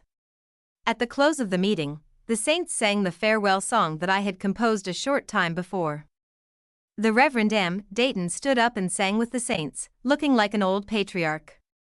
While doing so, tears flowed profusely from his dim eyes and fell from his face. The scene to me was heartrending. This was a day ever to be remembered, in parting with those of my acquaintances who had received me as a minister, parting with those to whom God had sent me and who had hearkened to my counsel in all things, and thereby showing their confidence in me and integrity in the works of God. Could I but unlock the fountains of my eyes and cause the tears to flow then with gratitude to God for His abundant mercy. Although Mr. Dayton did not obey the gospel, I understood that upon his deathbed, he requested baptism, but there was no one there to perform the ordinance. After parting with the saints here, I walked to my sister's, 8 miles, and was expecting to take the morning train for the west. Before we retired to rest, my sister expressed a wish to obey the gospel before we parted. I told her we would attend to that in the morning. Accordingly, we walked to the river at daylight, and I baptized and confirmed Elizabeth, my only sister, a member of the Church of Jesus Christ of Latter-day Saints, May 29, 1843. I took the morning train and I saw her no more. We corresponded often. She lived as faithfully as could be expected with her unbelieving husband, but could not gather with the saints. She lived about 10 years and died in the faith of the gospel. At 11 o'clock, we stopped in Albany, New York, and found my cousins, Elisha Shurtliff and Hiram Dayton, grandson of the old Reverend. We engaged our passage to Buffalo on a canal boat, took the parting hand with Vincent and wife, who had come to see us off, and moved out at 4 o'clock. On the morning of the 7th of June, 1843, we awoke in Buffalo. At 10 a.m., we took the United States, another boat, and went on until 6 p.m. and came to Erie, and at 2 the next morning came to Grand River on Lake Erie.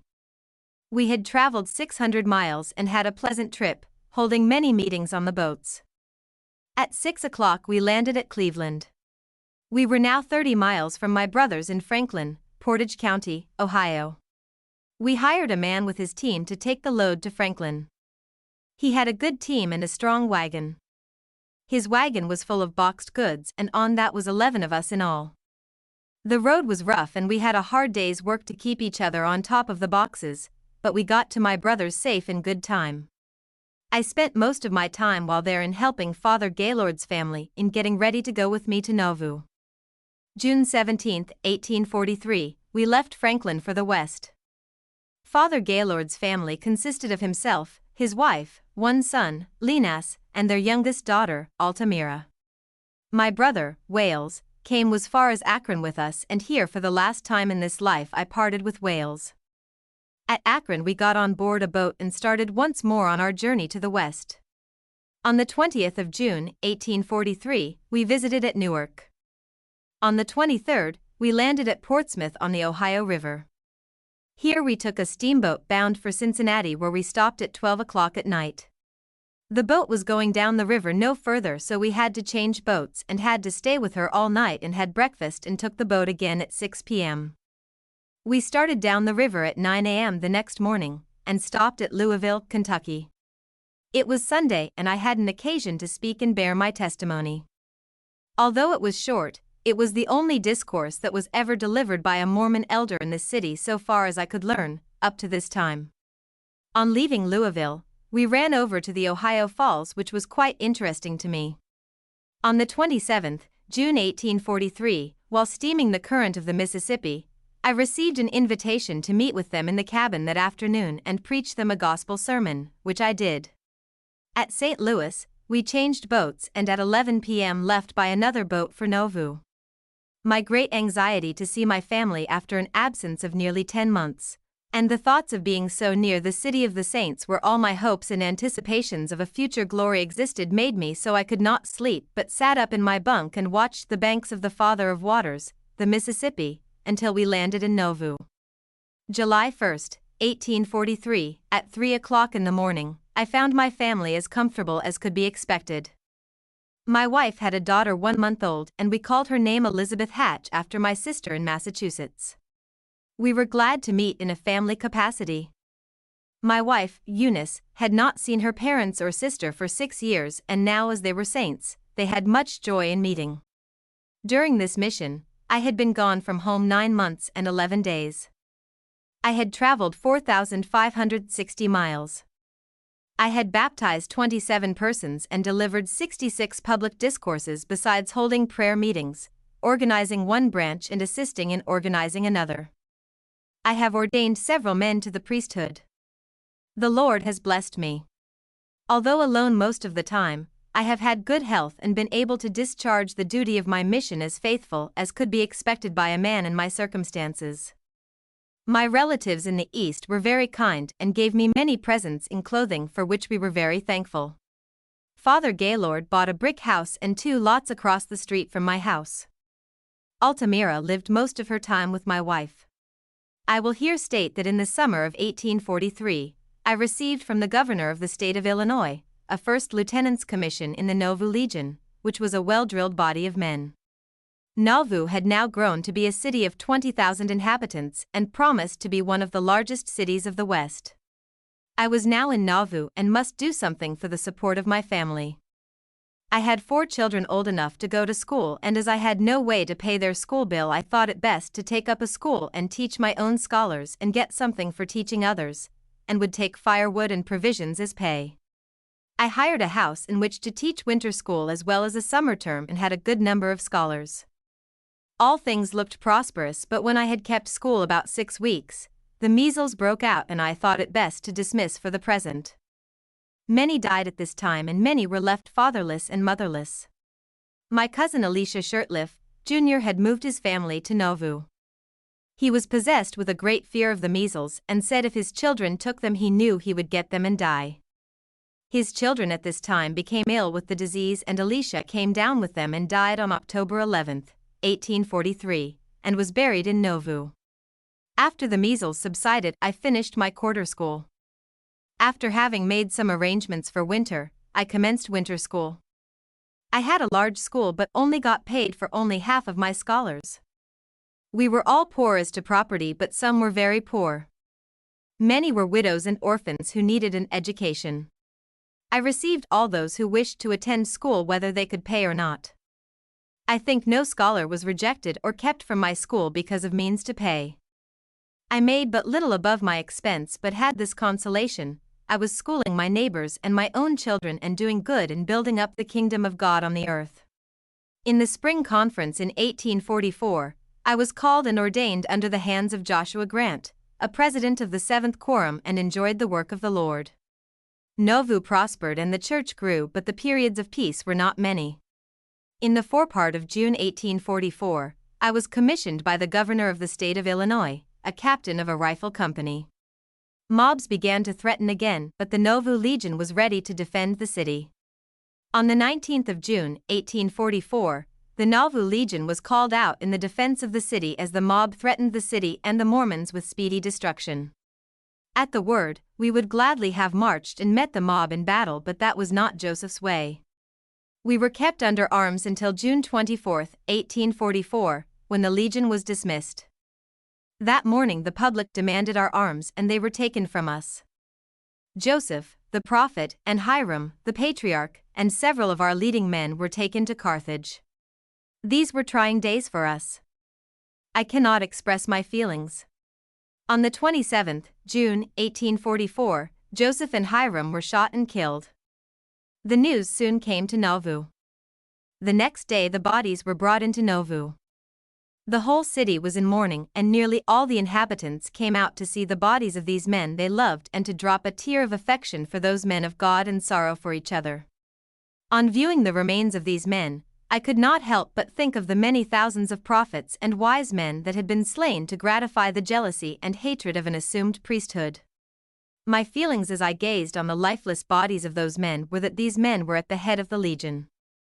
I would much rather, at the head of my company, have marched into the prairie of Illinois and fought the whole mob of the states until one party or the other became extinct, than to tamely have these great men murdered as they were.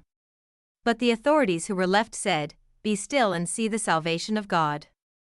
On the 16th of July, 1844, the sheriff of the county, not a Mormon, called the Mormons to assist him in quelling the mob who was after him on account of their jealousy, thinking he was favorable to the Mormons. About this time, I baptized several persons, among them Altamira Gaylord, and my eldest son, Louis W. Shurtliff. That spring my wife and her mother went back to Ohio to visit. They had a good trip and returned in safety. Father Gaylord was taken sick in September, and on the 28th of October, 1844, he died and was buried on the 30th, age, nearly 69. Soon after Father Gaylord died, my wife was taken sick with quick consumption as decided by the doctor, who did what he could for her and gave her up as past cure. She failed very fast until her flesh was off her bones, and when she could lie in bed no longer for want of breath, we bolstered her up in her chair where she sat for several days and nights. About midnight she began to whisper. Her eyes were set in her head. She appeared as if dead, except on close examination we could ascertain that she very faintly breathed. We called in several of our neighbors, not expecting she could live until morning. Toward morning, she seemed to revive a little. She continued through the next day and seemed to think she could live until morning. We had done all we could both in faith and works and were watching to see her last feeble breath when the Spirit said, "Administer to her." I said to Brother Allen, "Let us lay our hands on her." We stepped up and administered, and we soon saw she breathed stronger and soon after saw that she moved her eyes. In the morning she whispered to me and said, "I want to lie down." I took her in my arms and laid her on her bed. From this time she continued to gain, but slow at first. Soon after her appetite came, and in 3 weeks she could sit in her chair and in a short time could attend to her family. I now found myself in debt and saw no way to pay. Teaching school while at home seemed to be the best business that I could follow. I hired a house and started a school and had between 50 and 60 scholars. For about 20 of these I got a pay and had my house rent to pay and my wood to buy for my family and my schoolhouse. nearly every family that sent children were as poor as myself. When I was nearly out of wood, I would tell the scholars to ask their parents to get me some, and if it didn't come, the next day I would renew the request, and rather than have the school stop, they would fetch some on their shoulders. I write this that the reader may form a faint, but a very faint idea, of the poverty and suffering of the saints in Nauvoo, especially those driven from Missouri. I got along very well, though, considering our circumstances. In the spring of 1845, I had neighbor land, team, and tools to farm with. I could see no better way to support my family than to take up a summer school, so I hired a house and lot. I took up school and planted the lot in potatoes and corn and garden vegetables. I spent nearly 6 hours in school and the rest tending my lot, hoeing and pulling weeds. This summer my family had good health and we were happy, but in September 1845, the mob spirit was manifest in all the adjoining counties, and they began to drive men, women, and children into the woods and burn their houses. This fall a company was organized to go west and look up a place for the saints to rest. I was chosen captain of the families and took account of their members, property, ages, etc. We were under arms most of the time. At this time my wife was taken sick with chills and fever, and on October 5, 1845, she was very sick and we called in the elders to administer, but she got no help. She was in great distress, and when asked where she was sick, the answer was, all over. I called in a midwife, but she failed to help her or ascertain what was the matter. The next day she was no easier and no one could tell what the cause of the pain was. She rolled from side to side in her bed, groaning and screaming, apparently in as great pain as a human being could endure. I called in 2 of the most skilled female doctors in the city, but they could do nothing for her. She was in such distress that she could not tell us where it was the worst. About 10 o'clock am. On the 7th of October, 1845, her child was born dead. Still she was no better. About 3 o'clock in the afternoon, we saw she was dying in as much pain as ever. I said to her, Eunice, I am afraid you are going to leave us. She replied readily, No, I'm not. This was the last word she spoke, and in a short time breathed her last. Thus, on the 7th of October, 1845, I buried my wife Eunice and daughter Lucy Amarilla, her child, in one grave and in one coffin. About this time it was proposed that the Mormons would leave the state if the mobs would leave us until spring. We organized and soon went to building wagon shops, cutting and hauling timber for wagons. I was in Samuel Bent's company. We put up a shop and I went to work as a steady hand. I assisted in getting timber prepared until near midwinter, when I went to work putting up a wagon for myself. On the 25th of November, 1845, I married Altamira Gaylord, my first wife's sister. Brother Samuel Bent married us. Mother Gaylord, being unable to take care of herself, we moved into her house and bargained with her that we should have all of her property and take her with us wherever we went and take care of her as long as she lived. She had good household furniture and clothing, a cow, brick house, 2 lots, carpenter tools. The temple now was nearly finished. On the 25th of December, 1845, Christmas, my wife and I received our endowments. On the 20th of January, 1846, my wife and I were called to labor in the temple in giving endowments and labored 3 weeks. On the 27th we received our sealings, my second wife acting as proxy for my first wife. I worked hard this winter in order to get my family away, but how I should accomplish it I did not know. Most of the authorities left Nauvoo in February. We were left to carry on the wagon shop and get away the best we could. This spring, Thomas Gaylord, my wife's brother, not a member of the church, came to Nauvoo and persuaded his mother to go east with him instead of west with us, and took her things with her. She soon died and her children had to bury her at their expense. My company was ready to start, but I had no oxen or provisions. I went early one morning to my cousin Vincent's and told him how things were. He bought me some groceries and counted me out nearly $70, which he said would buy me a yoke of oxen. I started home, thanking God and Vincent for what he had given me. I bought a fine yoke of oxen for $50 and proceeded to leave Nauvoo. On the 6th of May, 1846, we crossed the Mississippi and camped on Devil Creek. Here we organized our company by choosing John Murdoch, captain, and Levi Murdoch and myself, counselors. From here we took a westerly direction without regard to road or path. Our way led through a prairie county, and as we passed along I carried a heavy heart. I had now been a member of this church nearly 10 years and had been compelled to move my family 4 times and start anew. I had lived in Nauvoo the longest by half of any other place since I belonged to the church. This place was endeared to me for the sweet association I had enjoyed with the prophet, patriarch, and the apostles of the Most High. Here I was leaving the body of my dear wife and child, never to behold those places again in the flesh.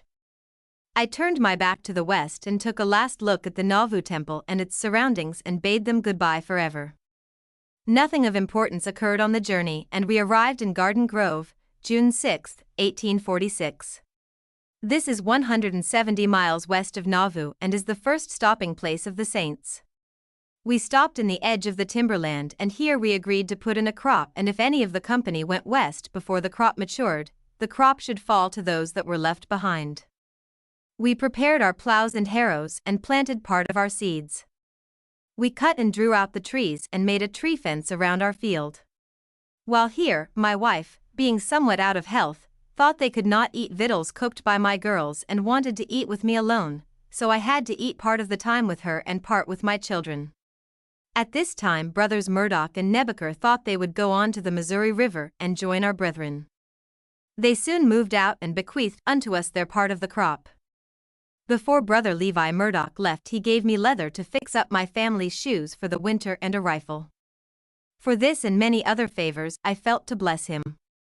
Our camp appeared to be breaking up, and I thought it best for me to build a house and prepare for winter.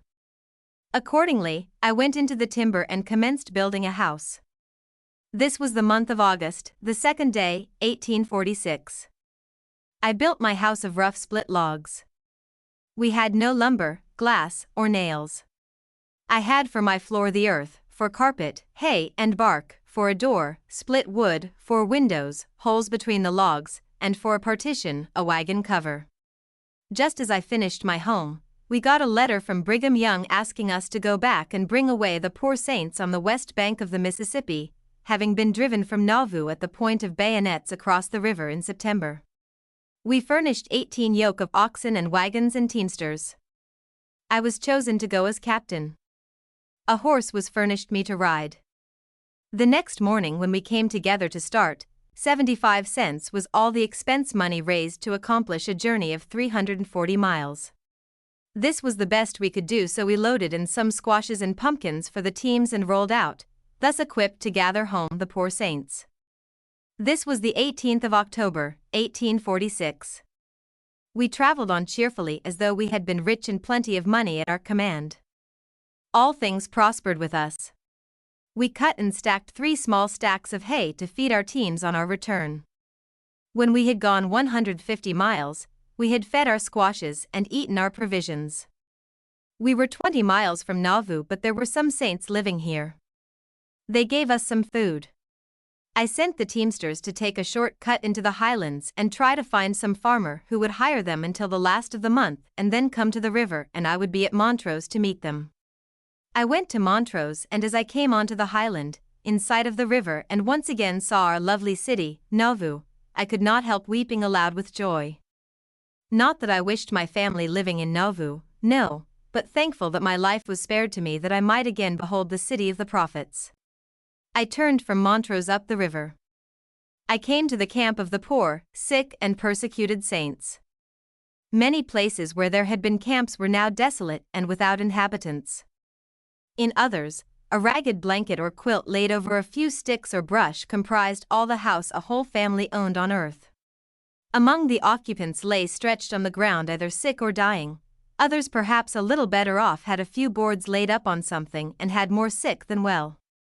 Others, not well ones, took care of the sick.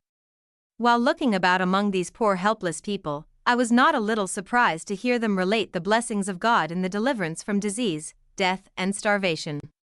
I spent the first day in learning their circumstances and ascertaining who it was my duty to take away, as I could not take them all, and I learned that we were the last company that could be there this fall.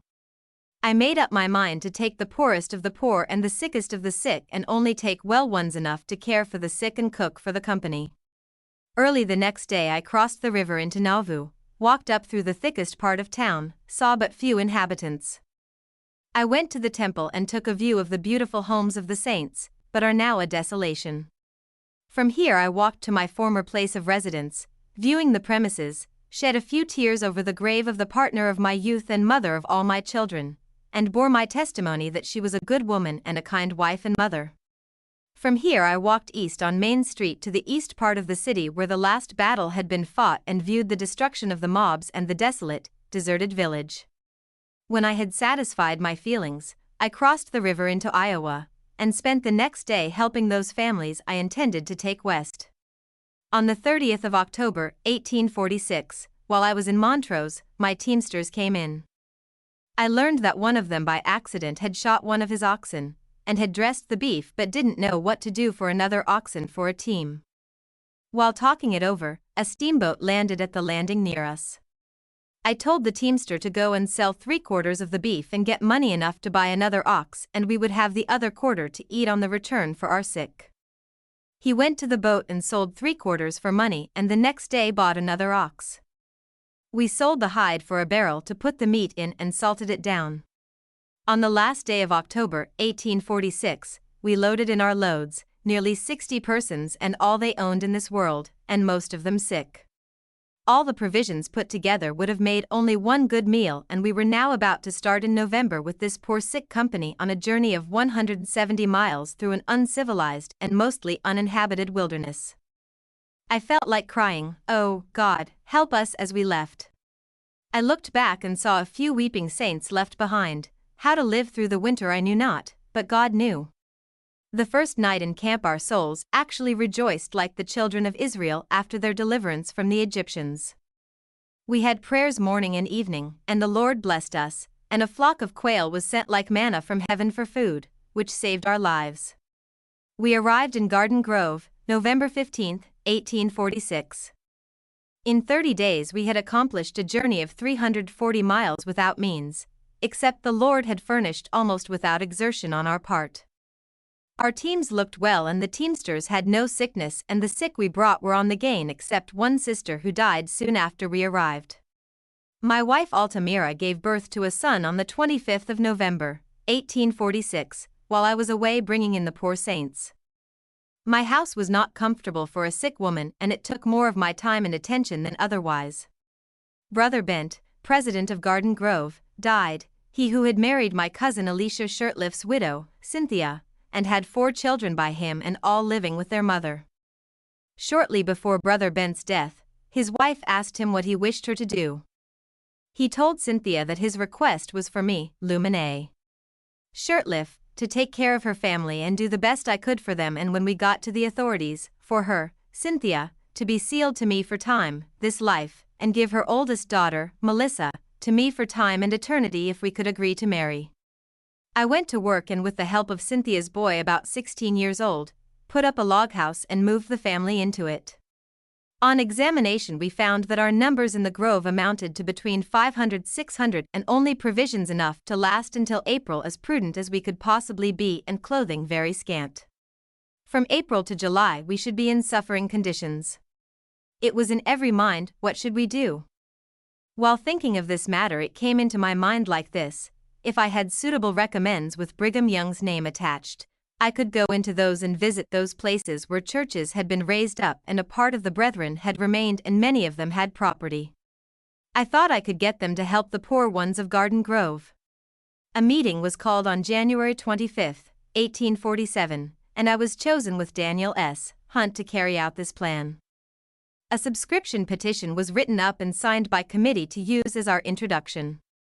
The following is the petition we took with U.S. Be it known to all persons to whom this instrument shall be presented that we, about 600 persons, Latter-day Saints, late citizens of Hancock County, Illinois, were driven from our houses and farms by the hands of our enemies and compelled to leave most of the necessaries of life, driven across the Mississippi River at the point of the bayonet into Iowa, and are now encamped on the Pottawatomie lands, Iowa Territory. Most of our brethren who had teams and provisions have gone further west. We are poor, many of our number are widows and orphans, made such by our late exposure. Most of us are nearly destitute of clothing, in fact, we have scarcely sufficient to cover our nakedness in such circumstances, with only a scant supply of corn for the winter and remote from settlement, that unless we receive assistance from some source, many of us must assuredly perish. We are therefore induced to appeal to the sympathy of the free and benevolent part of the community for assistance. We therefore invite you to stretch forth your hands with liberality and give to our agents such things as you have, which will make the poor widows' and orphans' hearts rejoice, and thank God of heaven, and his blessings will rest upon you with fourfold for all you give to the poor, persecuted but honest, virtuous, and industrious people.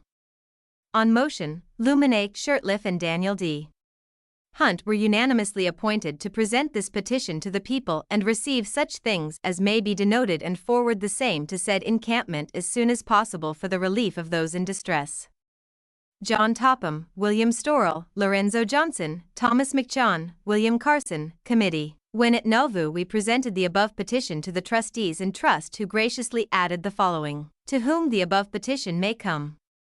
We the subscribers hereby certify that we are personally acquainted with the bearers Luman, Shurtliff, and Daniel D. Hunt, and can vouch that any contributions placed at their disposal will be faithfully and judiciously applied. Babbitt, Haywood, and Fulmer, Trustees in Trust, Nauvoo, February 18, 1847. I now went to work preparing to leave, knowing nothing where I should go, how long I should be gone, or what might take place in my absence. The families now in my care were in log houses, rolled up, rough and chunked, mud on the outside, no floors, no windows, no doors, only what was made of split timber. Each one had a sort of fireplace, and there was plenty of wood standing over and around the houses, but they would have it to prepare for burning. As for food, they had but little. Well, those who never parted with a family in such circumstances can have but a feeble idea of the feelings of a man's heart when he turns his back upon his family, not knowing but he had looked on some of their drawn faces the last time on this earth. I can endure pain, cold, hunger, scoffs, insults, and persecutions, if I know all is right with the dear ones at home. In company with Brother Hunt, we left the Grove for the East on the 8th of February, 1847. With Brother Clinging Smith in his wagon as he was going on business to the Mississippi. The snow was about 1 foot deep the day we started. The next day was warmer, and the third day the roads and creeks were flooded with water, and it was very slow traveling. We had but $1, and that was expense money, and were obliged to do the best we could, and was to beg, which thing I had done traveling many thousand miles. On the 17th we got to the river, and on the 18th, we went and visited the Mormon committee, and they added their certificate to our petition and gave us 13 girls' bonnets. This was our beginning. When we returned to Montrose, we went into a small store, told our business, and the merchant gave us $2. The next day we went to Keokuk. We learned here that there was a wealthy Gentile living there who had 2 Mormon girls living with him under rather suspicious circumstances, he professing to be on very friendly terms with the saints. We thought it best to try his integrity by soliciting a donation, which we did, and he donated $8. We also learned that there was a merchant who it was said was hard on the Mormons. We felt like trying him. The next morning early we repaired to his store. We had agreed that I should do the talking and Brother Hunt should pray for the Lord to open the old man's heart that he might feel to give something. When we reached the store, the old gentleman had made a good fire and was enjoying the warming influence of it. We passed the time and was pointed to a seat. I soon entered into a familiar conversation while Brother Hunt prayed. I soon informed him where I was from and our business by handing him our petition. He took it, and while he read it, I prayed. When he handed it back to me, he said he had nothing to give the damned Mormons. Well, I said, if you do not believe as they do, it would be very kind of you to give the little children something to keep them warm while their mothers are picking up sticks to bake a corn cake for breakfast, if they had got the meal. All this time I had my eye on a piece of cloth, called hardtime, which lay on the counter, and I saw him cast several glances at the same. I saw the old man's heart was softening. I arose, stepped to the counter, gave the piece of cloth a slap with my hand, saying, how a pair of pants off that piece of cloth would make their little bright eyes shine. Well, says the old man, I can let them have some of that, and he measured off $4 worth. I then spoke in favor of the little girls. Then he measured off $4 worth of check. Thus we obtained $8 in the very kind of cloth needed. The next day Brother Smith started home and we sent what we had obtained. On the 21st, February 1847, we started south. The ground was frozen, the wind blew from the north, we knew nothing of the road we should travel and no inhabitants of whom we could inquire the way. When we had gone about 5 miles, we came to the Des Moines River as we supposed was near the Mississippi River. We knew nothing of this water, how wide or how deep. We waited for some time for someone to cross but no one came, so we prepared to cross the water. It proved to be waist deep, about 60 rods wide and ice cold. We were benumbed when we reached the other shore but started on and soon got more comfortable. We traveled until nearly night and then came in sight of a few buildings in the distance. We turned our thoughts seriously to a bed and warm fire and something to eat, none of which we had had all day. We turned out of the road into a hollow, where there was a little shelter from the chilly wind, and here we bowed upon the frozen ground and asked the Lord to have mercy on his servants and direct them to a kind family where we would be comfortable. We pursued our journey but had not gone over 1 mile when the road forked. We were inclined to take the left fork and soon came to a comfortable-looking house. We felt that that was the place for us to stay, and so it proved. We sat before a warm fire in the grate and had a good supper and a comfortable bed and a good night's rest. We were up early, and after breakfast, by the direction of our hostess, we took a trail which soon took us into the main road to Quincy. We traveled all day, and at night the landlord of a tavern took us in on the promise that we would tell no one that we were Mormons. We had a pleasant day the next day and got to Quincy in good time. Here I found Brother Pine, whom I knew when I lived in Kirtland. He was the patriarch's father of Joseph Smith, scribe, and had taken down my blessing 10 years ago. The next morning we called on the mayor of Quincy and informed him of our petition and vouchers. After examining them, we asked his advice as to the best policy for us to pursue. He advised us to get up a subscription and pass it among the citizens for signers. We did this and the mayor signed $5. We then went to the ex-mayor who signed $5. We took this around, and when we were through, we had obtained about $75 and goods at their value. We packed our goods and left them at a storekeeper's to await our order. We did some preaching and administering along the way and were blessed. On March 2, 1847, we started down on the riverboat. This was the first boat down the river this spring, and there were great cakes of ice floating on the river which made the trip rough. On the 3rd, we landed at St. Louis. On the 4th, we went to the mayor's office, but he was not there. We found him the next day and he read our petition and looked over our subscription list for Quincy. All this time we prayed that his heart would be softened and direct his mind and pen for our best good. I think he was directed, as he wrote a very good newspaper article asking the citizens of St. Louis to respond liberally to our call. He then wrote us 2 subscriptions and got us each a partner to go with us, then divided the city. My partner and I took the upper part and Brother Hunt and his partner took the lower part. The mayor also signed $5. The next day was Sunday. Monday we started from door to door. Sometimes we got curses and sometimes we got money and sometimes we got clothing. Thus we continued through the week and took anything we were offered and placed the value on it on our lists. On the 13th, March 1847, I was 40 years old, and on this day I wrote a letter to my family. The next day I felt uneasy and told Brother Hunt of my feelings. He replied that he felt the same way. We retired to a private room and talked things over but could come to no conclusion, and I knew not what was the matter. We then laid our case before the Lord. My mind was lit up by the Holy Ghost and our duty was made plain before my mind. It was that I should give all my affairs to Brother Hunt in St. Louis and go immediately to Louisville, Kentucky, only taking what money would pay my passage, and that Brother Hunt should finish collecting in St. Louis and take the means collected in St. Louis and Quincy and go to camp, for the saints needed the means collected. When we arose I asked Brother Hunt if he had obtained any satisfaction. He replied, "It is manifest to me that you shall go south and I finish here and take the means home." This was cutting news to me. I had formed an attachment to Brother Hunt and we had collected about $200 in goods and everything. I then went to the editors of the two papers and received letters of introduction to some of the most respectable editors of Louisville and Cincinnati. These letters proved to be of great benefit to me. On the morning of March 16, 1847, Brother Hunt came to the landing with me and about 9 o'clock we parted. I stood on the deck and watched this good man and wept like a child.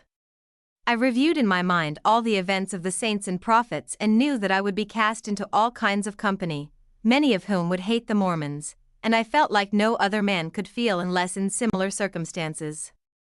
I felt lonely and alone.